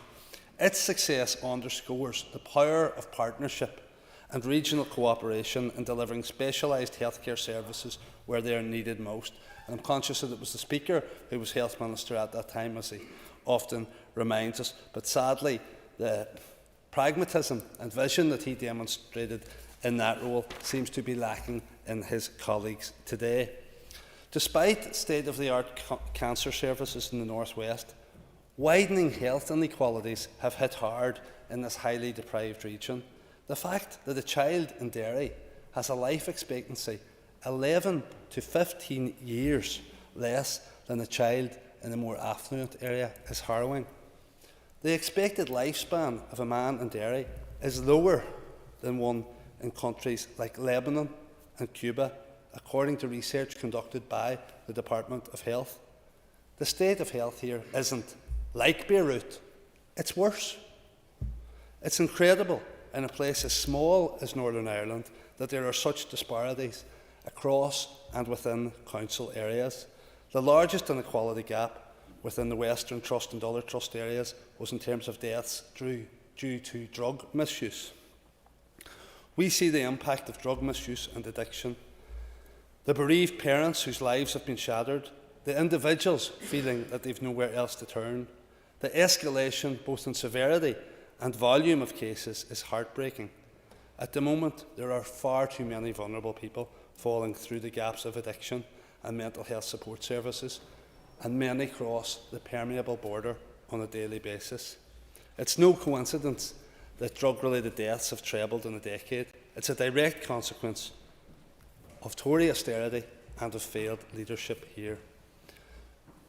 On the motion, the harmonisation of pay, especially within border regions, is of particular importance to prevent our specialist staff leaving in their droves. It used to be the case that nurses, doctors and AHPs had to take a plane across the water or across the world for better paid opportunities. Now they just have to hop into their cars and drive a few minutes down the road. I spoke to one health specialist recently who has paid 2/3 more for her expertise across the border, as are several of her ex and now new colleagues who have headed south for more reward. And who would blame them? The failure to pay a health service what they're worth is an embarrassment. Worse, it's draining the lifeblood of the health system, and any savings that this achieves are false. Look at the spend on locums, look at the spend on agency staff, look at the failure to deliver services. This is something that I would implore the Minister to consider with regards to the capitation formula for trusts. There should be, he spoke of agenda for change, the need for pay parity. There has to be a weighting in border areas to prevent that hemorrhaging of staff across the border. The health budget is stretched to breaking point, like a threadbare blanket, unable to cover all the needs. Inevitably, vulnerable people will fall through those gaps. But we are no clearer on how the government plans to address the crisis in health. And where are we with transformation? It's all well and good pumping money into a system. I wish we could even pump more into it. But that system is crying out for reform. We need to do things differently to ensure maximum impact of the money that is spent. We should be exploring, or doing more than exploring, all-island collaboration on bespoke specialist areas like Tier 2 obesity services, cross-border enhancements in social work services in terms of safeguarding and data sharing, as well as perinatal and paediatric pathology service is vital. It's unacceptable that since 2019, post-mortem examinations have had to be carried out in England due to a lack of specialist staff, adding further distress to grieving parents. 5 years ago, I'd received assurances from the Permanent Secretary that work was underway to seek a cross-border solution. It's unforgivable that to date there has been no progress. However, the DUP's position on this and their rationale for opposing this motion is typical of their approach to nasal amputation. They cut off their nose to spite their face, an approach that continues to cost people dear. And no wonder our health service is in such a state when you look at the approach of our two biggest parties. They say that health is a priority when clearly politics always comes first. Sinn Féin have only had one member in the chamber for the majority of this debate. I'm glad to see she's now been joined by a few more. I was worried that abstentionism had now been reapplied to Stormont as well. I do agree with Ms Kimmon's view, however, that getting into a car and driving even for a couple of hours is preferable for families than having to get on a plane in that most awful of journeys. We must build a healthcare system that is responsive, resilient and compassionate, a system that leaves no patient behind and values our heroic health staff who carry out Herculean tasks on a daily basis. Okay, so the question is that the motion standing on order paper be agreed. All those in favour say aye. Aye. Contrary if any noes. The ayes have it. No. Aye. The ayes have it. The ayes have it. Okay, the next item, I'm just asking members to check their ears, please, because we need to minister into the next item. Okay.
There is an opposition motion on an all-island tourism. Clerk, will you please read the motion? That this Assembly notes the importance of tourism as a driver of an all-island economy.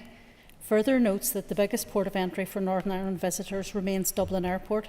Expresses concern that the UK Government's electronic travel authorisation scheme poses a fundamental risk to all Ireland tourism.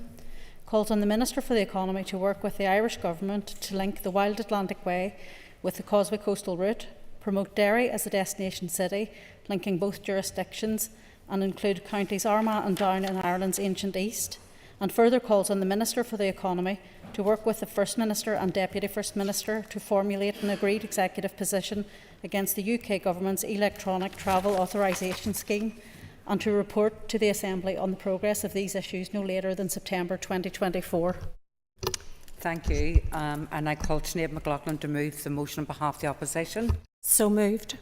Thanks, Sinead. The Business Committee has agreed to allow up to 1 hour for this debate. The proposer of the motion will have 5 minutes to propose and 5 minutes to wind. There are 2 amendments that have been selected and are published on the Marshall list. So the Business Committee has agreed that 16 minutes will be added to the total time for the debate. So, Sinead, can you please open the motion? Thank you, Speaker.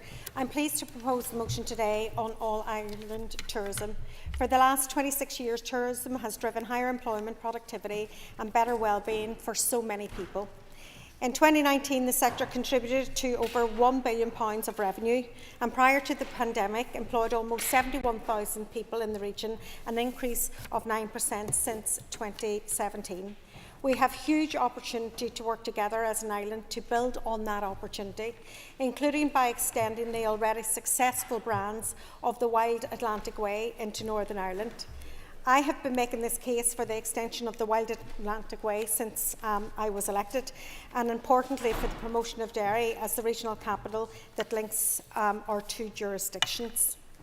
I'm also happy to confirm our support for the Sinn Féin amendment today for the inclusion of the counties Fermanagh and Tyrone in Ireland's hidden heartlands. Supporting the integration and inclusion of these brands is not diluting our own tourism brands.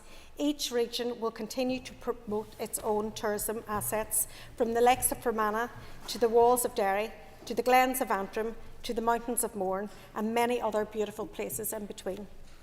Though I have to be honest, when I pressed officials from the department a few weeks ago at the Economy Committee about the integration of these globally recognised Irish brands, I was surprised at the slow pace of progress that has been made. This has been a concept that has been discussed for many years, but I see no evidence of an action plan on linking these brands, nor of costings, for example, when it comes to signage, which will be fairly significant. We all know the benefit of linking up those routes. So let's get on with it to attract people to that part of our island and see our integrated offering. In Uri, Mourne and Down, my colleagues have been campaigning for the inclusion of the counties Armagh and Down in Ireland's ancient east. Bringing those counties into the brand could have the potential to drive an exponential growth in the tourism industry. However, it is not only a vehicle for economic growth. Including Armagh and Down in Ireland's ancient east is also a vehicle for reconciliation. Given the enormous shared history of those counties for both major traditions on this island, the potential for telling our shared story to the world through an increased tourism offering cannot be underestimated. I hope we can make progress at pace on the expansion of these brands, and we also know that there is so much more we can do for the sector as a whole. If we invest, we can grow this sector to be at least £2 billion industry by 2030. However, we all know that the all-island tourism market faces significant challenges, not least in the form of the electronic travel authorisation scheme. The biggest port of entry for all our visitors to this part, for some of our visitors or most of our visitors to this part of the island, remains Dublin Airport. This proposal threatens that mobility and represents an existential challenge to the sector in some areas. The scheme, which is estimated to result in a loss of more than £160 million per year, is both flawed and misguided. It could only have been dreamt up by a Tory government that lacks both knowledge and understanding of this island. Research has shown in black and white that this would discourage people from moving from north to south, and the sector as a whole has been sounding the alarm. The Minister needs to work together with the whole Executive to agree a position against the ETA.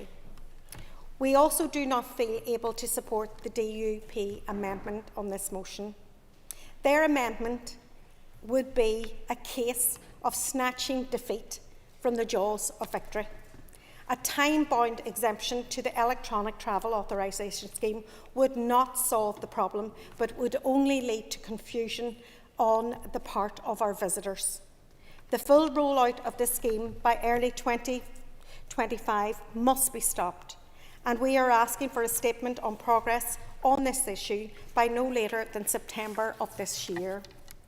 While I understand that the Minister has written to the Home Office ministers in relation to this, we just can't keep on writing a letter. And hopefully a new government in Westminster will be more perceptive to your engagements. I want to see the plan from the Minister and concrete actions. Finally, Speaker, I would urge the Minister to now progress the development and the funding of that tourism strategy and the action plan to go alongside it. And while the Minister's new partnership board is welcome, we need to see long-awaited delivery to support our communities and their potential by building progress on the last 26 Sinead, years and up. make investment that is worthy of this sector's potential. Thank you. Thank you, Sinead. And I call Philip Pratt to move amendment number 1. Thank you, Madam Principal Deputy Speaker, and can I thank the SDLP spokesperson. Sorry, Philip, if you just moved, apologies, sorry. You're grand. You're grand. It's just to advise you that you've got 5 minutes to propose your amendment, but you've only got 3 minutes to wind. Okay, so start again. Thank you. I was trying to squeeze as much in as Ms McLaughlin managed to get in her 5-minute contribution, and thank you for that. I am pleased to move the amendment in my name and in my colleague's name. And like Ms McLaughlin, I recognise the vital importance that tourism plays in the economy here in Northern Ireland. There can be no underplaying the revolutionary role that it has played in all communities right across Northern Ireland. But we do have some concerns with the motion that has been put forward by the opposition. Central to the building of Northern Ireland's tourism brand has been the recognition that Northern Ireland has a unique offering to the people of Northern Ireland. When I think of Ms McLaughlin's home city, the Our Time, Our Place campaign, the legendary campaign, all of which were uniquely Northern Ireland. This motion does not recognise that and seeks to, in my view, undermine the important role that we have as a standalone tourism offering on these islands. The launching of the Embrace Giant Spirit by the Department in 2019 has been tested within the market, and the figures provided by the Department show that there was a 30% increase in the number of people showing an interest in visiting Northern Ireland by having that standalone strong brand for Northern Ireland. But we do fully support the practical relationships and cooperation between both jurisdictions on this island in the matter of cross-border tourism, Madam Principal Deputy Speaker, and this includes creating a cohesive messaging on either side of the border, but that needs to be taken forward in a partnership approach, not a one-size-fits-all approach. As the House will be aware, responsibility for the development of the tourism product here in Northern Ireland rests with Tourism Northern Ireland, and that needs to be the outworkings of the approach taken forward, in my view, by the Minister. Colleagues on the Economy Committee will have read the respondents, including from Ms McLaughlin's home city, in relation to the tourism strategy that went out to consultation before the current Minister took up office. And as I made the point at the committee, all the evidence that was showed there was no overwhelming demand from the sector in terms of having an all-island approach on this. What they wanted to see was Tourism Ireland focusing rightly on the market within Northern Ireland and not being an afterthought within that. So I'd encourage those who want to oppose our amendment to actually read the responses of those involved in the tourism sector here in Northern Ireland, because that reflects, I would happily give way. taken intervention. I can appreciate what you're saying. However, I have worked along many years in the Chamber of Commerce in Derry, and we have been pushing to be part of the Wild Atlantic Way for as long as it was up and running, because we seen the opportunity for us to be at the beginning and the end of something that was quite significant and special on this island.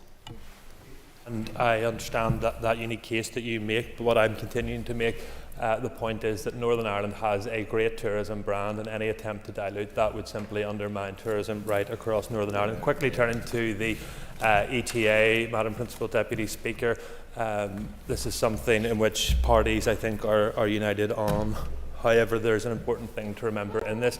The European Union will be introducing its own ETA scheme as well, and I'm sure the member will want to contact the European Union to tell them not to introduce the scheme. I know their party leader is continuing to stop Brexit, but maybe he can continue to try and push this issue. What we need in this is a collaborative approach, and the Executive and this Assembly speaking with one voice. And I'm sure in summing up, she will make clear that the alternative to the ETA here in Northern Ireland is not having one between and within the United Kingdom. When the Minister sums up, I would be keen if he could maybe give the House a slight update on a number of issues. One was in relation to the air connectivity review, which I know his department had commissioned, and I think findings have come back to his department. Air connectivity into Northern Ireland and our 3 airports will continue to be a major source of tourism, and we need to continue to build on that. The Partnership Board, I think the Minister is continuing to look at the terms of reference and who he wishes to appoint to that board, but I'm sure the House would welcome an update in relation to that. And within our amendment also, Madam Principal Deputy Speaker, we highlight the vital role that GB tourism plays here in Northern Ireland. Tourism visitors from GB are the single biggest destination for visitors here to Northern Ireland, and this motion does not recognise that, and there's more to be built upon that. So I think our amendment to the motion is something that all members of this House should support. Thank you, Madam Principal Deputy Speaker. Spot on time. Thank you, Philip. I'll now ask Anya Murphy to move amendment number 2. Moved. Thank you, Anya. So, as before, you'll have 5 minutes to propose the amendment, and there's only 3 minutes to wind. And again, just to remind people, all other speakers have got 5 minutes. So, Anya, move the debate on your amendment. To propose the amendment today in order to make the case for the inclusion of County Fermanagh and Tyrone within this motion and outline my constituency's link to the Hidden Heartlands. As MLA representing Fermanagh and South Tyrone, and in my own biased opinion, the most idyllic constituency, I would be very keen to see its inclusion in Ireland's Hidden Heartlands. Our local tourism sector in Fermanagh has grown in recent years, not just because of the uniqueness of our offering, but also because the local community and hospitality sector has poured so much time, energy, and most importantly, investment into making our county the best possible tourist destination it can be. I'm sure that most people will be familiar with our infamous Stairway to Heaven, Marble Arch Caves, Boatyard Distillery, Belik Pottery, to name a few of the attractions that we have on offer. Fermanagh has also been aptly described as the Lake District of the North, and for good reason. Lough Erne covers 2/3 of our county. Every year, thousands of visitors come to enjoy all the loch has to offer. From fishing, boating and water sports, it's also a popular destination for historians because of its rich Celtic history. The Shannon-Erne waterway connects Lough Erne to the River Shannon, creating a route into the inland waterways of Hidden Heartland counties. Ireland's Hidden Heartlands is the most recently established of the 3 strategies being launched in 2018, and according to Fáilte Ireland, the strategy attracted 449,000 overseas visitors, generating £178 million. This money supports local economies, creates jobs and opportunities, and makes rural towns and villages economically sustainable. As time moves on and the Hidden Heartland strategy reaches a wider audience, I am confident that the number of visitors will continue to grow, but I think it would be a huge missed opportunity if Fermanagh and Tyrone are not included. I will conclude my remarks there, Privlas Karen Collier, and I look forward to listening to others' contributions on a sector that rightly deserves a lot of praise and support into the future. Thank you, Anya. I call David Honeyford. Thank you, David. Thank you, Principal Deputy Speaker. Alliance believes in better, breaking down division and working for a shared future, which is what drives us. And in terms of tourism, that means attracting more visitor numbers and greater spend into our economy. With 83% of visitors coming to this island through the south, we should collectively work hard to remove all barriers and any barriers that in our power that prevents or stops attracting more of those visitors north. We also should be working to encourage a rebalancing on the island for those the connectivity to bring more north. And I said in the previous debate about infrastructure and improving that to bring more better links across Northern Ireland, to rebalance that connectivity and attract more directly here. The UK's ETA is a major risk to our tourism industry. With only 5.6% of our GDP, that's half of what it should be. And if we're to match other regions, and a solution to how ETA operates here needs to be found quickly, and I would encourage the Minister. Yeah, absolutely. The member may or may not be aware the British Irish Parliamentary Assembly did some considerable work on the ETA and the issues surrounding it. I just wonder whether the Minister could comment on whether he had received that report from BIPA or not, and indeed the indications given by the then, or I suppose to be the current British government until it runs out in a few days' time, that they were going to look at favourably looking at sort of derogations for the ETA. If they could do that, that would be quite useful. Sorry, thank you. That's an intervention for me, but I'll leave Steve to his cheers. But I would encourage, I know the Minister has spoken about this, so I appreciate that, and I appreciate he come back as soon as possible. Tourism is an area of our economy that we can quickly grow, starting by removing barriers that we inflict on ourselves.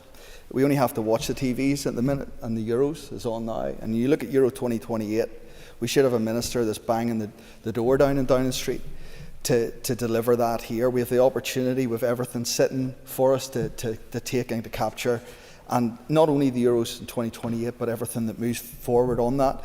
And the fact that we seem to simply just be happy enough to let that opportunity miss is absolutely disgraceful, and it's something that we should be, as an Assembly, arguing and fighting that we deliver here to help this place.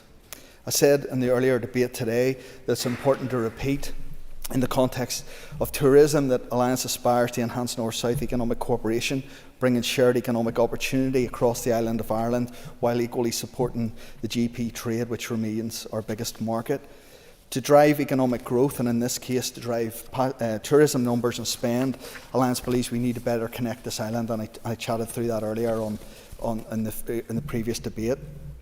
And yes, we have two different jurisdictions, yes, we have two different currencies, but the key to attracting tourism and tourists here is to make the visit north as easy and as natural experience as absolutely possible.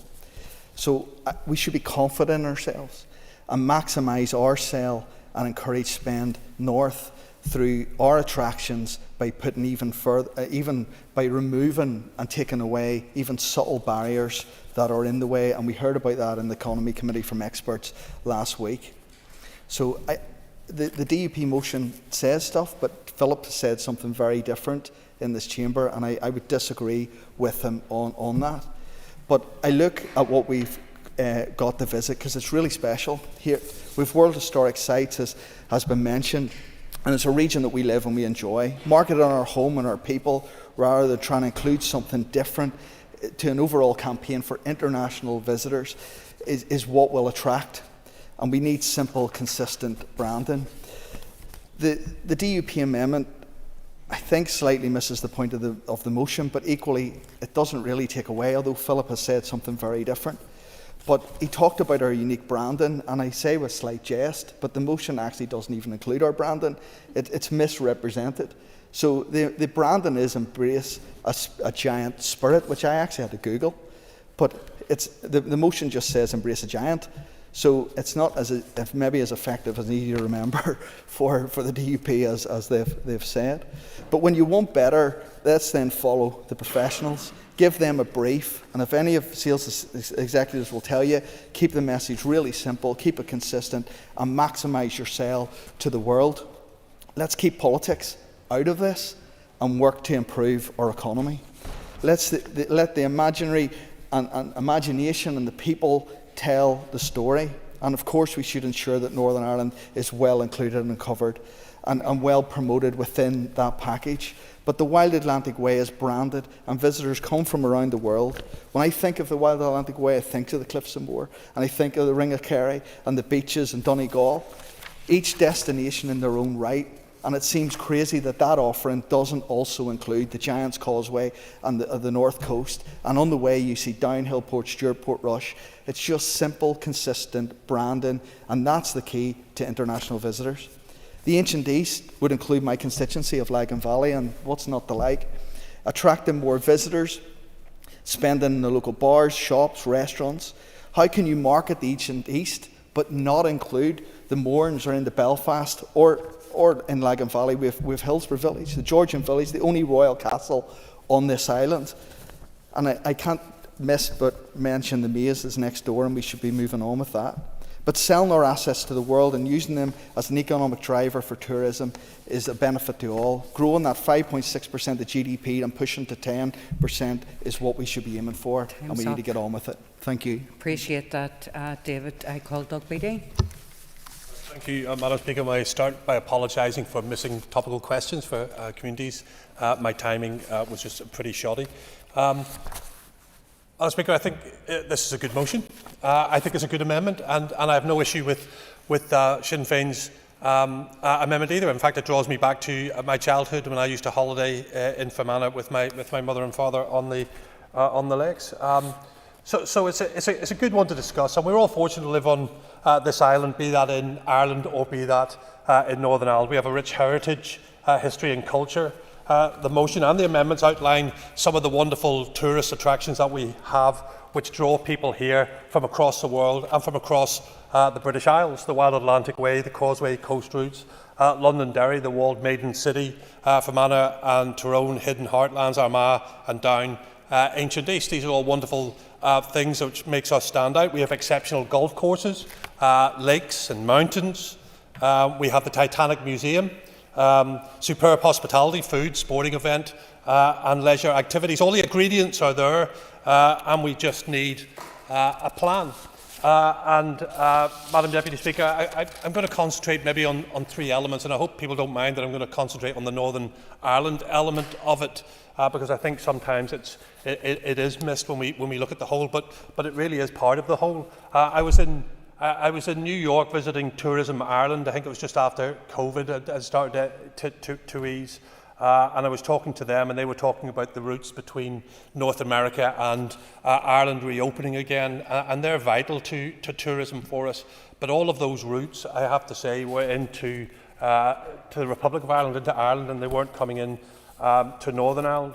And it's really key that we try within our tourism strategy to try and get those and more of those routes direct from North America, United States into Northern Ireland. And there's been much talk about US pre-clearance for Northern Ireland. I think it would be an absolute game changer for us. I know it's a difficult one.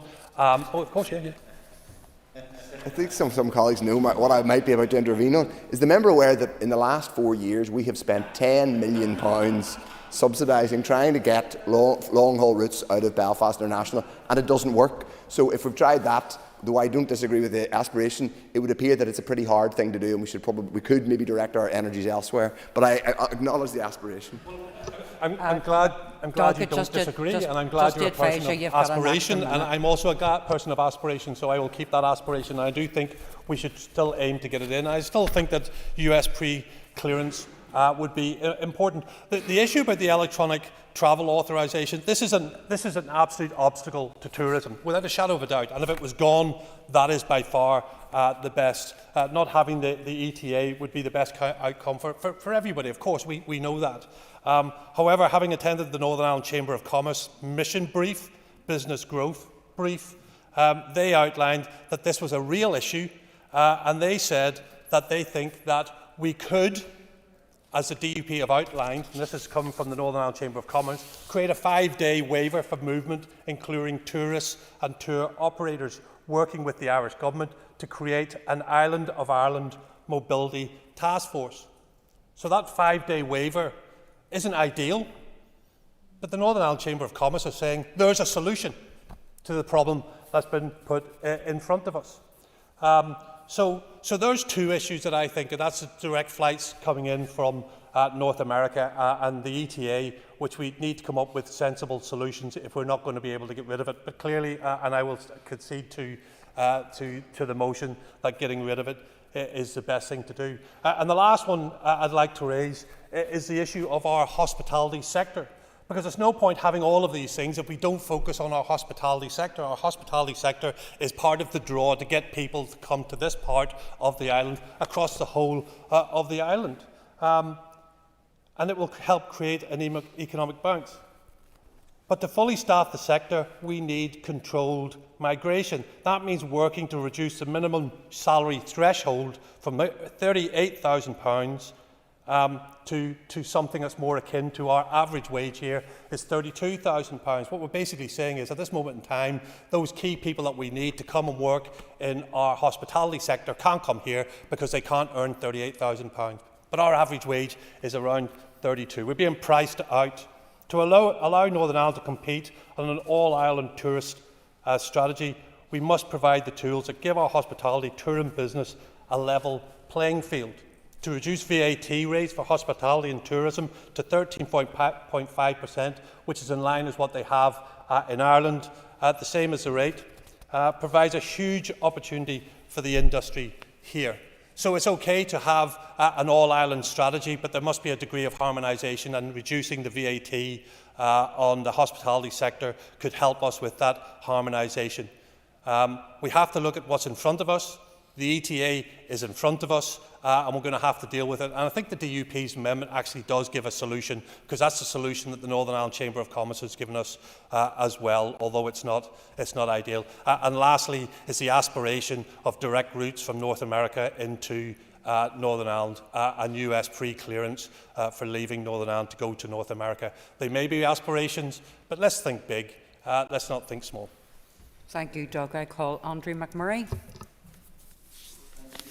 Madam Deputy Speaker, and I welcome the motion, and the tourism industry is important to the Northern Ireland economy, and if there are opportunities to develop and grow the economy, then within reason this should be explored. And from the outset as well, it must be noted there is already much all-island collaboration within this industry, and while the motion is welcome, as is often the case, the industry is ahead of the curve when it comes to this matter. Just touching on the Wild Atlantic Way, while slightly outside of my constituency, well, the other end of Northern Ireland, I've spent a fair bit of time in the Atlantic, off the north coast. Ever since as a child, I knew that the North Antrim coast was the Atlantic, and I think it's very important there. In a previous life, again, me and my wife, before they had children, we would spend many a weekend longer exploring coast crags, surf breaks of Ireland's west coast, and as a result, the Wild Atlantic Way. And I can categorically say that the beaches, cliffs and islands of our North Atlantic coast are as consistently stunning as any part of the Wild Atlantic Way. Thank you very much. As such, I can understand precisely why it would be beneficial and desirable for the Wild Atlantic Way to follow the Atlantic coast all the way around to where it meets the North Channel and in effect becomes the Irish Sea. There are numerous micro-businesses which have flourished, not because there's anything new about the landscape, but that the package of the Wild Atlantic Way resonates with domestic and international visitors alike. A tourist making their way around the Donegal section of the Wild Atlantic Way, perhaps unaware of our constitutional nuances, will simply see that it ends somewhere around Loch Foyle, yet the golden strands of Benone, Portstewart, Portrush, no one's spectacular fair head will be waving at them, but they'll not progress any further. And again on the South Down has a logical and cast iron claim to be included in Ireland's ancient East. Carnforloch has served to connect the coolies and the Mourns and the people of them. To have it finish in the Turriside somewhere around Omeath with Kilbrony and Slieve Martin within view seems an unutilised opportunity. Incorporating Ireland's ancient East into our tourism package is most welcomed by the industry. South Down has a natural beauty Strangford and Carlingford Lochs, the Mourne Mountains and Dramara Hills, a rich ancient and built heritage, Suderins, castles, abbeys and castles, as well as our recent industrial pass with our County Down Railway. But it's not just the ancient which makes it so appealing to visitors, as there's a thriving activity tourism sector and a top-class hospitality sector. So my own constituency of South Down would benefit from seeing the extension of Ireland's Ancient East into the district, given the natural and physical linkage that there is. And so while Ireland's Ancient East is a great way to capture the essence of what is on offer, it does not perhaps accurately reflect the wide scope of the product on offer, and this matters twofold. It's about getting visitors to consider the area as a destination and then presenting the range of possibilities to them. And collaboration, as I understand it, is already going on, and indeed it is many stakeholders from the north which are leading on developing this evolving brand. And for me, that encapsulates this motion and the elements of the amendment. There is room for both. That is to say that the reference Wild Atlantic Way, Ireland's Ancient East, and Ireland's Hidden Heartlands, while allowing for differentiation when in the north. Again, as I understand it, having an overarching theme and then further localised themes within that is a fairly commonplace technique within the tourism industry. And what these terms essentially do is package something which is easy to understand and encourages people to visit Ireland. For too long, Northern Ireland has not utilised the tourism potential in which to develop our economy. It is essentially an opportunity to promote our part of the island, economies of scale that would suggest that by being part of the larger brand, my constituency would benefit from an extension, while also keeping what is unique to us. While extending is grand and important, the industry must also evolve in this matter. And just want to touch on one last couple of points. While the motion, it's correct to see tourism as an economic driver, we should also be cognizant that it should not be simply seen as a numbers game in which the aim is to see exponential growth. Growth is important, but so too is sustainability and regeneration. Essentially not what the visitor or site can extract, but rather what it can ensure that it gives back. Cognizance should also be given to what physical numbers any area can comfortably support, as well ensuring that locals are fully supportive of what developments are to come through the tourism. Thank you, Chair. Thank you, Andrew. I call Colin McGrath. Thank you very much, Principal Deputy Speaker. Whether from Downpatrick to Dunmore or from Malin to Mizzen, the island of Ireland boasts almost 33,000 square miles of natural beauty. And it's a heritage and history of many thousands of years, and a people who are known the world over for our humour, generosity and indeed our kindness. This shared home we inhabit has words and wonder, music and mythology woven through its rich history and heritage. All across the world, people make their journeys to this island either to visit an ancestral home, catch up with family, or simply to enjoy a holiday. Regardless of the reasons why people make their journey here, to the point that it is a spiritual pilgrimage for some, one thing that is inevitable is that they return home changed for the better. Such is our impact upon them. As custodians of this ancient isle, it is our duty to struggle with that most difficult of dichotomies. How do we manage a landscape aged and shaped by its natural surroundings, and then package a tourism product shaped by poets and dreamers that we can then market to outside nations? That is an unenviable task, but it's a worthwhile one. It is because of our ability to do this that we have created such well-known brands for tourism in South Down, including the legacy of St Patrick, the Mourne Mountains, the Games of Thrones Tour, historic golf clubs in Newcastle and Arglass, and the world-renowned Fiddler's Green Festival in Rostrevor. That is a brief snapshot of what we have to offer in just one part of this isle. However, there is still much more that we can do, and the way in which we do it will be through our ability to bring our tourism product to others. So whether it is through improved park and ride facilities in Newcastle and Downpatrick, the access to our wider island through Carlingford Ferry, or what will be soon available through the transformative development of the completion of the Narrow Water Bridge, the opportunities for further enhancement of our tourism product will only be as limited as our ambition. So by matching our tried and tourism brands, such as those previously referenced, with those in the south, such as the Ireland's ancient east, of which Southdown is essential, and also Ireland's hidden heartlands, I have no doubt that we will be able to inhabit and share and grow in the affections of people the world over. And to do so anything less than that is absolutely ridiculous. We have the products, we have everything in place. We're just not doing the marketing and the connections to be able to bring the two halves together. And in doing that, what will we do? We will enhance the economies in both sides. We will encourage jobs. We will bring prosperity. There is absolutely nothing to be lost by connecting these tourism products and selling what we have in spades and what we do best. And that's why I would support the motion. Thank you. Thank you, Colin. I call Matthew O'Toole. Thank you, Madam Principal Deputy Speaker. I'm pleased to be able to speak in the final SDLP Opposition Day motion of this term, because soon, in a week or two, we'll be in recess.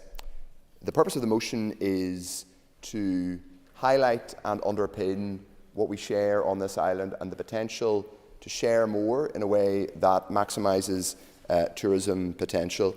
But I would underscore what was said by the two previous speakers from Southdown, one my party colleague, Colin McGrath, and before him Andrew McMurray of the Alliance Party, that sustainability and sustaining those landscapes is as important as maximising the benefit from it.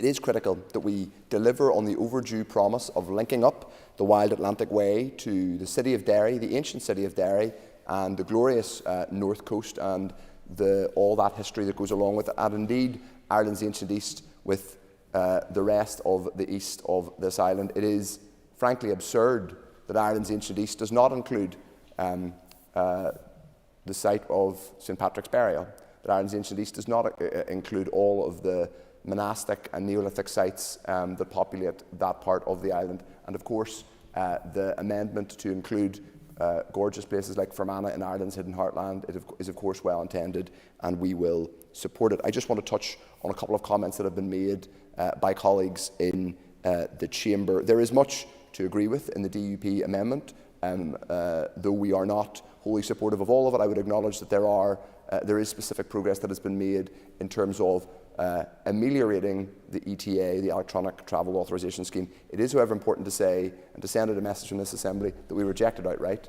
It can be ameliorated, but it is a fundamental risk to the whole island. Having a few days of grace, as it were, is not as good as having the thing gone entirely. So I still would encourage that the Executive can come to a position to oppose it, and ideally to persuade or to at least lobby the new incoming UK government to get rid of it. There is one slight anomaly I notice in the DUP amendment, which says that the Northern Ireland's distinctive tourism brand is, quote, embrace a giant. I think they're missing a word. I think it's supposed to be embrace a giant spirit. Now, I know the party leader, Gavin Robinson, is a big gentleman, but I'm not sure we should be encouraging every tourist that arrives in this part of Ireland to embrace him, literally.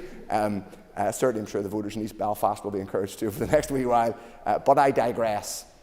There is nothing exclusive about it is not impossible to extend brands like the Wild Atlantic Way and Ireland's Ancient East without also celebrating and amplifying what is specific and local. And yes, that will include what is specific and local to Northern Ireland. That doesn't in any way compromise locally distinctive identities, brands. Earlier on in the previous question session, the Communities Minister was talking about Ulster Scots and the contribution of the Scots-Irish Ulster Scots to North America and the creation of the United States. That is going to be a very distinctive part of the tourism offer in this part of the world that's distinctive, that you will not get in the same way in Cork or Dublin. So yes, of course, we do have to have a distinctive regional brand. There will be different parts of history. Someone who is spending part of the day in Downpatrick looking at St Patrick's grave and looking at the ancient Neolithic history in that part of the world could that afternoon drive up to Mr Honeyford's constituency and go and visit Hillsborough Castle, which is about an entirely different period in our history.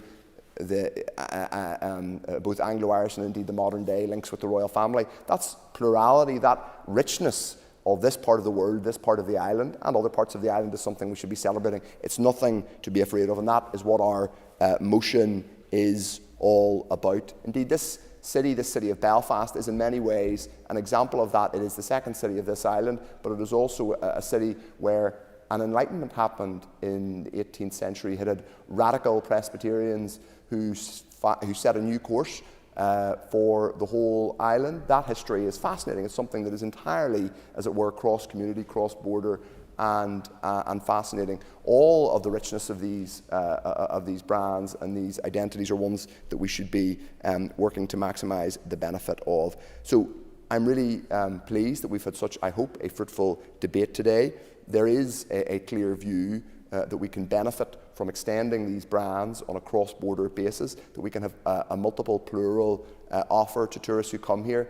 I will, however, underline the point, just in my closing remarks, that we are wasting £2.5 million a year by subsidising long-haul flights out of Belfast, which have not been here for more than half a decade and are unlikely to be here in the very near future. Most people who come to the north come via Dublin Airport. That will continue to be the case into the future. Let's offer them a bright, shining, diverse, fascinating tourism offer on this island and in this part of the island, but let's not kid ourselves that we're going to replace Dublin Airport as a major international air hub anytime soon, because we're not. Thank you, Madam Deputy Speaker. Thank you. Matthew, I call Justin McNulty. I wholeheartedly welcome the opportunity to speak on this important SDLP motion here today. It will come to no surprise to members that I am a proud South Armagh man. And why wouldn't I be? Our South Armagh has some of the most compelling tourism assets in Ireland. Historic sites that predate the pyramids and a myriad of heritage sites which beautifully and powerfully illustrate the shared tapestry of our history. If you've never been to the top of Slieve Gullion and crawled into the Court Cairn, they're the highest surviving Court Cairn in Ireland, I encourage you to go and see it and experience it. And I believe firmly, I've made representations to ministers here, that the corbelling of that Court Cairn should be repaired. It was opened in the 60s when an archaeologist who had borrowed Sean O'Grady from Ballinneck's tractor excavated the Court Cairn and removed the corbelling at the top, and it should be replaced as it was, to increase the excitement of the experience for children crawling into that Court Cairn. Over the last number of years, I've worked alongside my local SDLP colleagues in advocating for inclusion of counties Armagh and Down in Ireland's ancient East, Ireland's ancient East destination marketing brand. My rationale and determination in this regard is simple.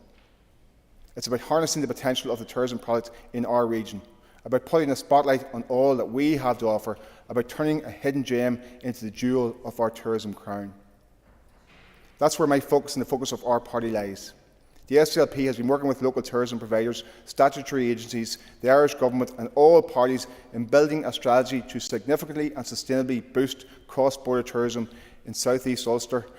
Our case has been put forward so successfully that our proposal to include Armagh and Down in Ireland's ancient East received cross-party and cross-community buy-in at Newry, Mourne and Down District Council, even from the DUP. There is a clear synchronicity between the tourism offering of Armagh and Down and the four pillars of Ireland's ancient East, ancient Ireland, Anglo-Ireland, medieval Ireland and early Christian Ireland. Each of the four pillars of Ireland's ancient East can be found in my area or within a stone's throw from it. From Viking history and Norman castles in Carlingford, historical sites in South Armagh which predate the pyramids in Egypt, St Patrick's resting place in Patrick and the tomb of Brian Brew at St Patrick's Cathedral in Armagh, the seat of the Anglican Church in Ireland. The tourism offering within Armagh and Down is as rich as it is diverse and presents a unique opportunity for the history and heritage of Ulster to secure a more prominent placement within Ireland's ancient East. Home of Thorns is at Dan Winter's cottage near Lochgall. Near Armagh City we have Awanwaka, Navan Fort, a mesmerising historical ancient capital of Ireland that the Egyptians actually recorded in a very prehistoric map. The Quaker village of Bestwick manufactured linen and produced granite that was exported across the British Empire, and just around the corner in Darmore House, the Act of Union was drafted. I struggle to find a better way to show that we are serious about a genuinely shared future than to work together to see Fáilte Ireland market our shared history and our intertwined heritage around the world, proudly and unapologetically.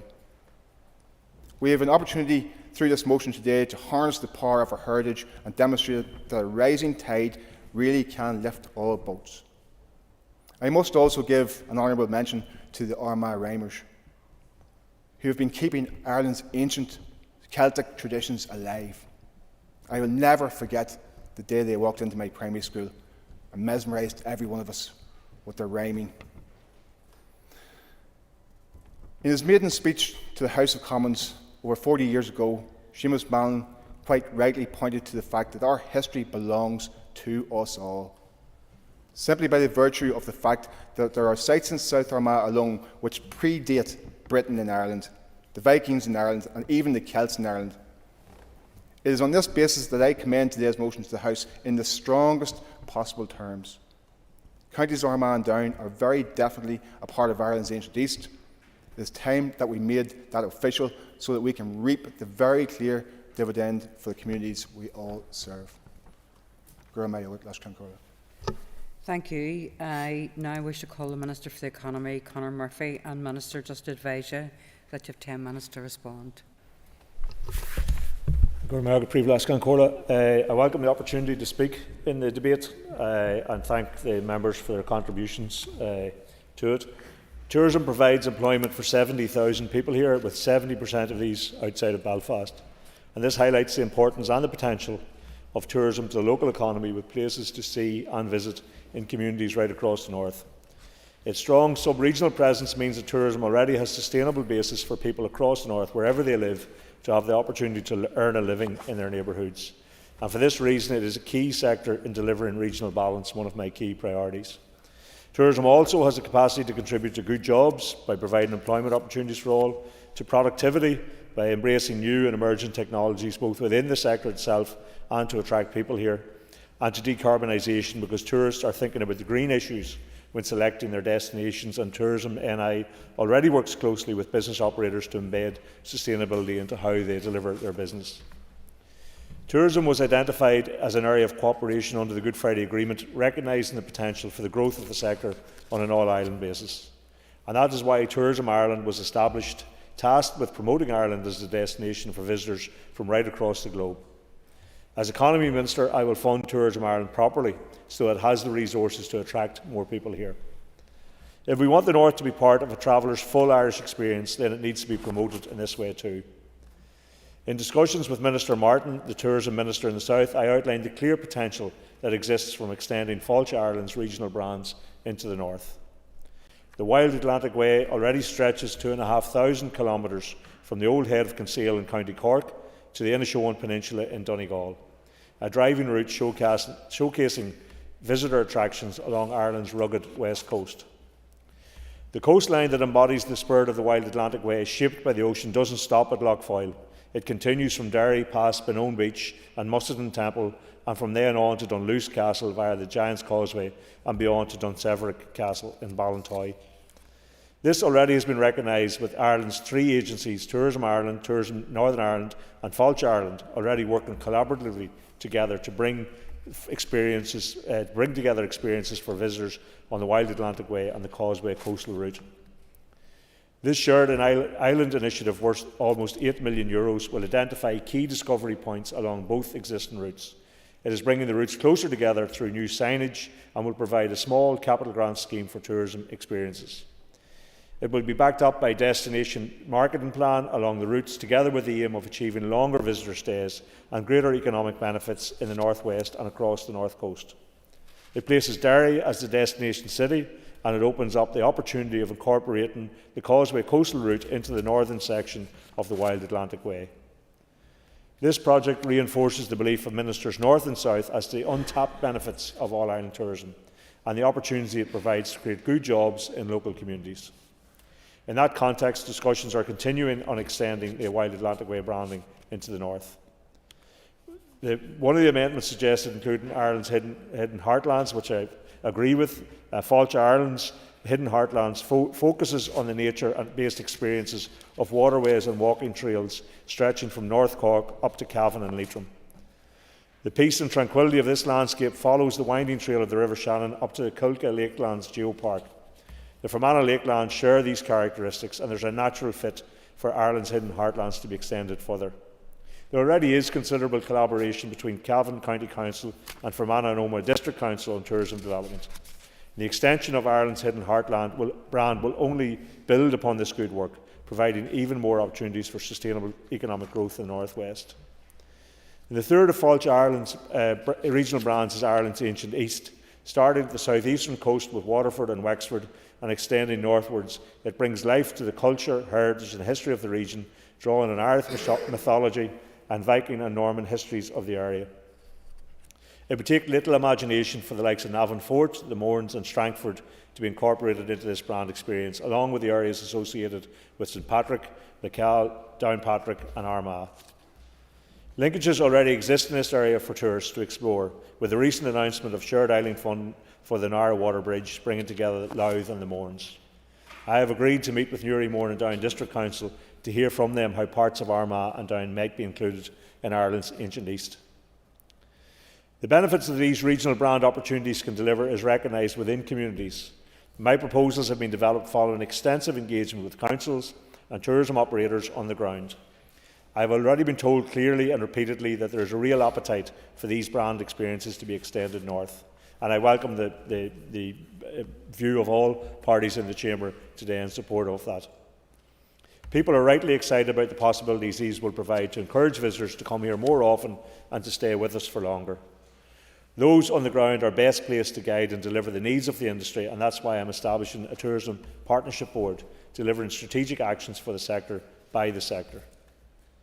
In relation to the ETA, seamless all-Ireland travel is key to building on the growth we have seen in our tourism sector since the Good Friday Agreement, and I am therefore extremely concerned about the introduction of the British Government's Electronic Travel Authorisation Scheme and its potential to deter tourists from including the North in their itineraries.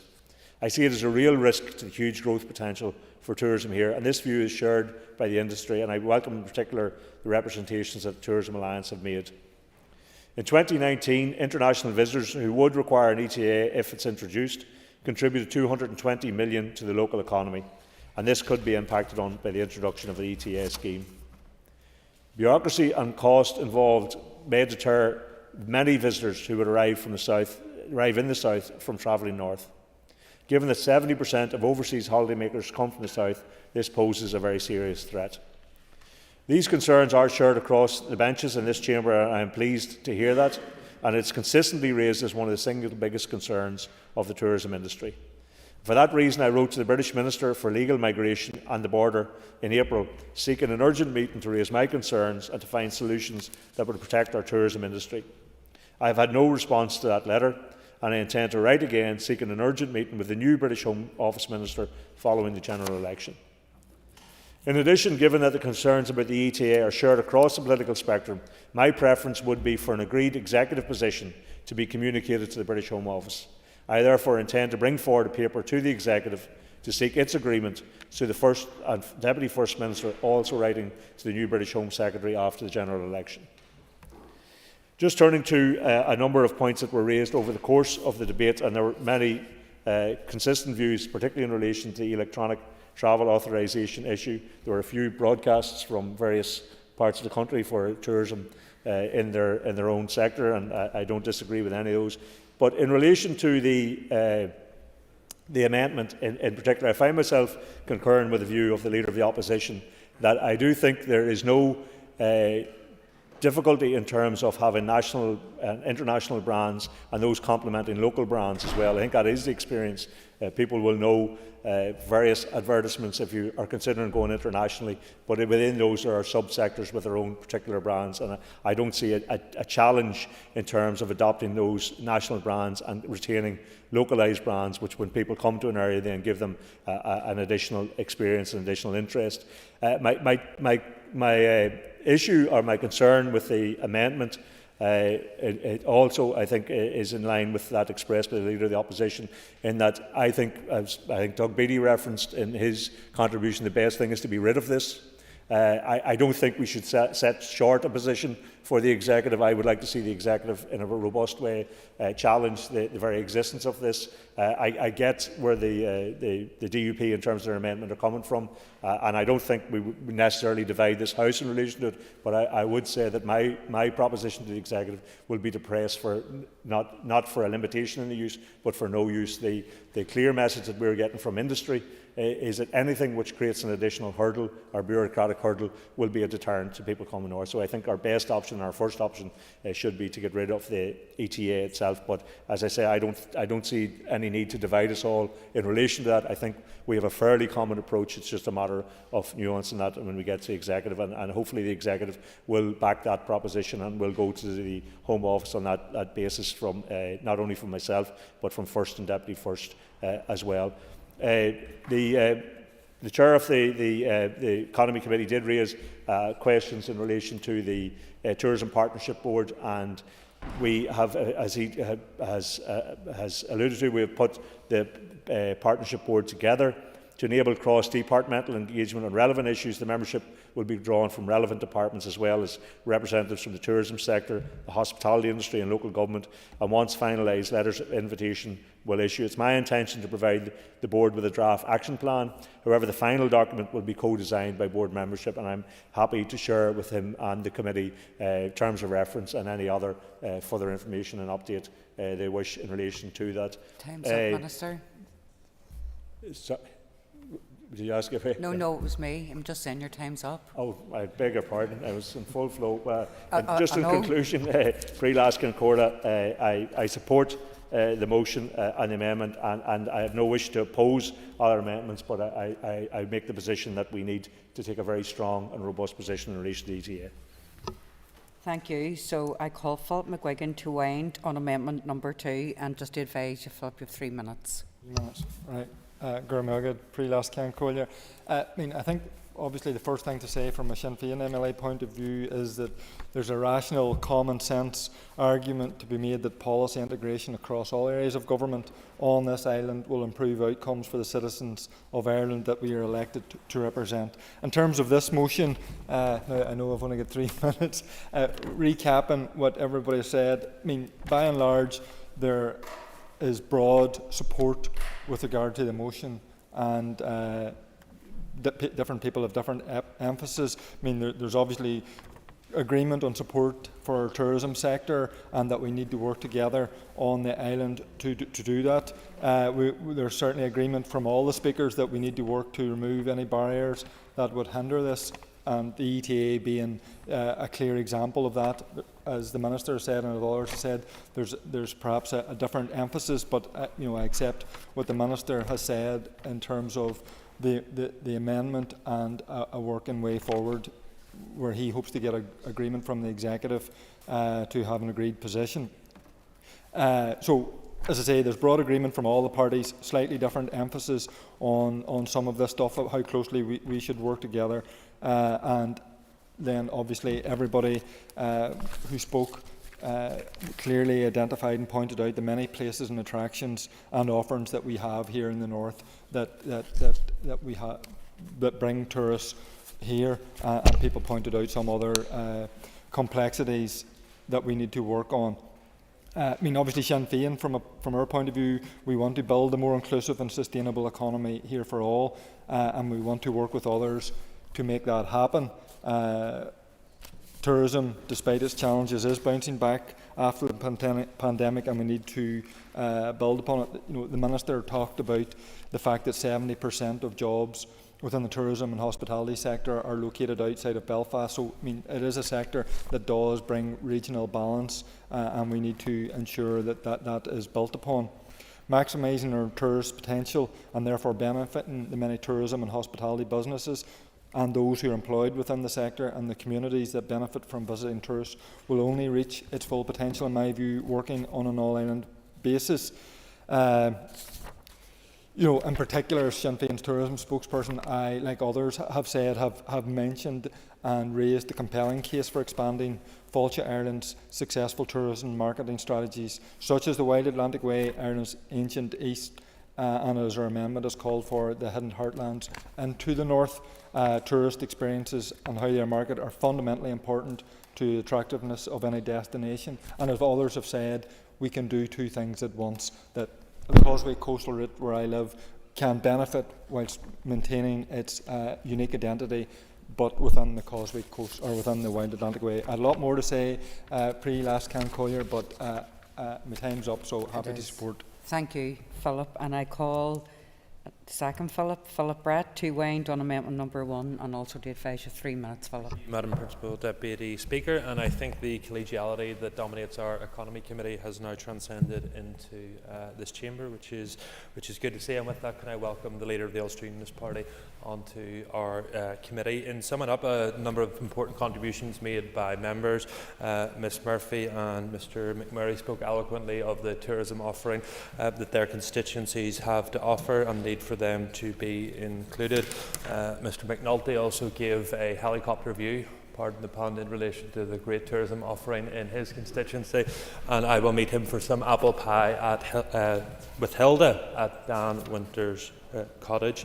Mr Honeyford summed up well some of the Alliance position.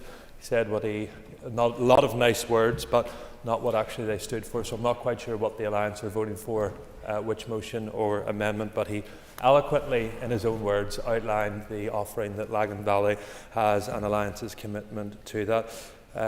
Mr O'Toole rightly raises the issue of my mistake in the amendment, simply having embraced the giant. Perhaps I was writing my literature for the North Belfast Westminster election rather than writing this amendment here today. But he also, as always, consistently raises the issue of direct flights from the United States, and I know it's something that we're all going to work together to try and deliver.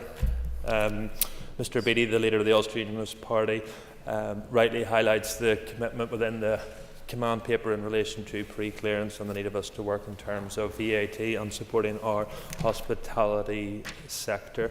The Minister gave a useful update in relation to the Tourism Partnership Board, and I know the committee will look forward to seeing the membership of that and ensure that it's reflective and inclusive of all aspects of our tourism offering right across Northern Ireland. He didn't get quite a chance to update us in relation to the air connectivity review that had been commissioned by his department, but I know it will be something that he will keep us abreast upon. So I think there is a general consensus around this chamber that we all value the role of the Northern Ireland tourism branding, but we do want to see continued cooperation across this island and across all islands. So hopefully members can see it in their hearts to support the amendment that I have before us and work together for a collective position on that. Thank you, Madam Principal Deputy Speaker. Thank you, Philip. And I call Cara Hunter to conclude and wind up on the debate for the opposition. And just to advise you, Cara, that you've got 5 minutes. Thank you, Principal Deputy Speaker. And firstly, I'd like to thank the Minister for being here and wish him all the best. It's great to see him back in the chamber. Principal Deputy Speaker, it gives me great pleasure to speak on this today and be part of bringing this forward. I would argue I have one of the prettiest constituencies. It's absolutely beautiful and so coastal and so focused around tourism, so I'm really delighted to speak about this today. Much like the lush green pastures that roll from Armagh into Monaghan, as the peaks of the Mournes gaze majestically to the tops of the Cooley Peninsula, and just as the fish swim without thought throughout the Lough Foyle between Donegal and Derry, our island is one that is shared and connected by geography, history, culture and family. Our island, our Ireland, must be understood, communicated and sold as one. No matter your views on our constitutional arrangements or constitutional future, our responsibility in this House is to ensure the best outcomes for our people and our prosperity. And to ensure the best outcomes for our tourism, we must endeavour that this island is conveyed, marketed and sold as one beautiful, rich and a mythical destination. As Strand 2 of the Good Friday Agreement commits us to working on a cross-border basis, for tourism we must work together to sell this beautiful place that we all call home. The unmissable jewel at the heart of what writer and Ulster Presbyterian William Drennan called the Emerald Isle. Last year, nearly 32 million people passed through Dublin Airport, and most of them coming into Ireland. We must do all we can to ensure that those who holiday in Ireland holiday in all of Ireland. And in the north of Ireland, in Northern Ireland, we have so very much to offer. For example, in my own constituency, we have the Dunluce Castle, and if you haven't been, I highly suggest that you go. Many of you, like me, have likely met people abroad who have told you of their wonderful experiences holidaying here in Ireland, be it sipping a pint of the black stuff in the Gravity Bar, kissing the Blarney Stone, or strolling through the beautiful streets of Galway. But too often they recount trips to this island in which the North was overlooked and forgotten. By committing to an all-Ireland tourism strategy, we ensure that tourists will not fail to take the opportunity to experience the breathtaking beauty of our counties, receive the warm embrace of our people, and make memories that will be recounted to others around the world about our humour, our northern soul, and this place that we call home and are lucky to call home. The now iconic zigzag sign of the Wild Atlantic Way has become a beacon to the many tourists exploring the unparalleled beauty of this island, and the simplicity of its success is undoubted. However, while so many tourists breathe in the beauty of sights from Cork to Donegal, the abrupt end of the journey at the Donegal-Derry border really makes no sense, and it comes out of absolutely nowhere. And I'll just touch on some members' comments. Thank you to everyone who contributed here today. Anya Murphy made the important point and talked about the importance of Fermanagh and Tyrone as Ireland's hidden heartlands. I'm a former Tyrone representative in council, and I completely agree. It's stunning, and I've done the Stairway to Heaven, and it's breathtaking for two reasons, because it's absolutely beautiful and it's also a very, very steep incline. Mr. Honeyford touched on that he believes in better, and we can do much more with our tourism and seek to attract more visitors here, and a real barrier to that is the dire and urgent need for improved infrastructure. I thought that rebalancing of connectivity was really important. Mr. Beattie had touched on the importance of our hospitality sector in Northern Ireland, which has undoubtable potential, but we must invest and upskill in our people here. The Giant's Causeway must be understood to be as essential as Newgrange, the Titanic Museum as unmissable as the Guinness Storehouse, and Crumlin Jail as equally as must-see as Kilmainham. By linking the Wild Atlantic Way to the Causeway Coast, and by extending Armagh down to Ireland's ancient east, and by placing Derry as a cosmopolitan centre of Ireland's northwest, we stand to capitalise on our tourism potential. Principal Deputy Speaker, I call on all members of this House to remember that there is nothing to fear in working together on matters of clear mutual interest, and say that whether you bounce to the beat of a boron or a lambeg drum, much like the Irish rugby team, our shared success is best realised standing shoulder to shoulder and together as one. And I would endorse members to support this important motion here today. Thank you. Thank you, Cara. So the question is that Amendment 1, standing in the names of Philip Brett, Gary Middleton, Trevor Clark and David Brooks be made. All those in favour say aye. Aye. Contrary if any noes? The ayes have it. The ayes have it. So the question is that the amendment number 2, standing in the name of Philip McGuigan and Anya Murphy be made. All those in favour say aye. Aye. Contrary if any noes? The ayes have it. So the question now is that the motion as amended be agreed. All those in favour say aye. Aye. Contrary if any noes? The ayes have it. The ayes have it. If members would mind taking your ease.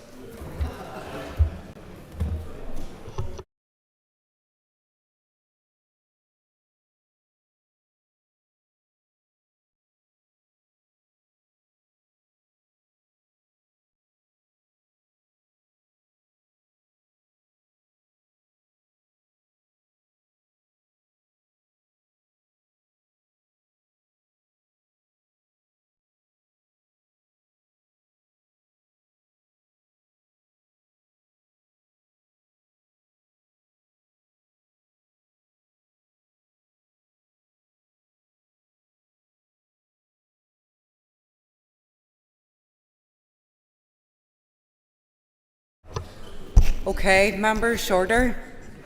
Leader of the Opposition, can you behave yourself? Thank you. Okay. So, further consideration stage of the Defective Premises Bill is now being debated, and I call on the Minister for Communities, Mr Gordon Lyons, to move the bill. Madam Principal Deputy Speaker, I beg to move. Okay, so members will have received a copy of the marshalled list of amendments detailing the single amendment for debate. The amendment will be debated under the group heading Limitation Periods, Determinations under Appeal. I want to remind members that once the debate on the amendment is completed, the question on the amendment will be taken, and if that is clear, we shall move. So we're now going to move on to the single amendment for debate, and I call on Matthew O'Toole. Madam Principal Deputy Speaker, following useful conversations with the Minister and others, not moved. As the sole amendment has not been moved, there is no opportunity for debate on the bill, and that concludes the further consideration stage of the Defective Premises Bill. The bill stands referred to the Speaker. Item 6 on the order paper is the adjournment. The question is that the Assembly do now adjourn. The Assembly is now adjourned.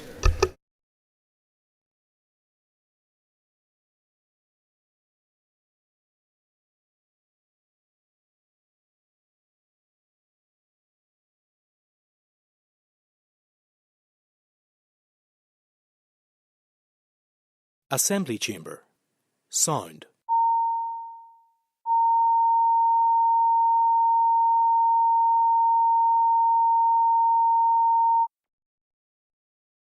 Assembly Chamber. Sound.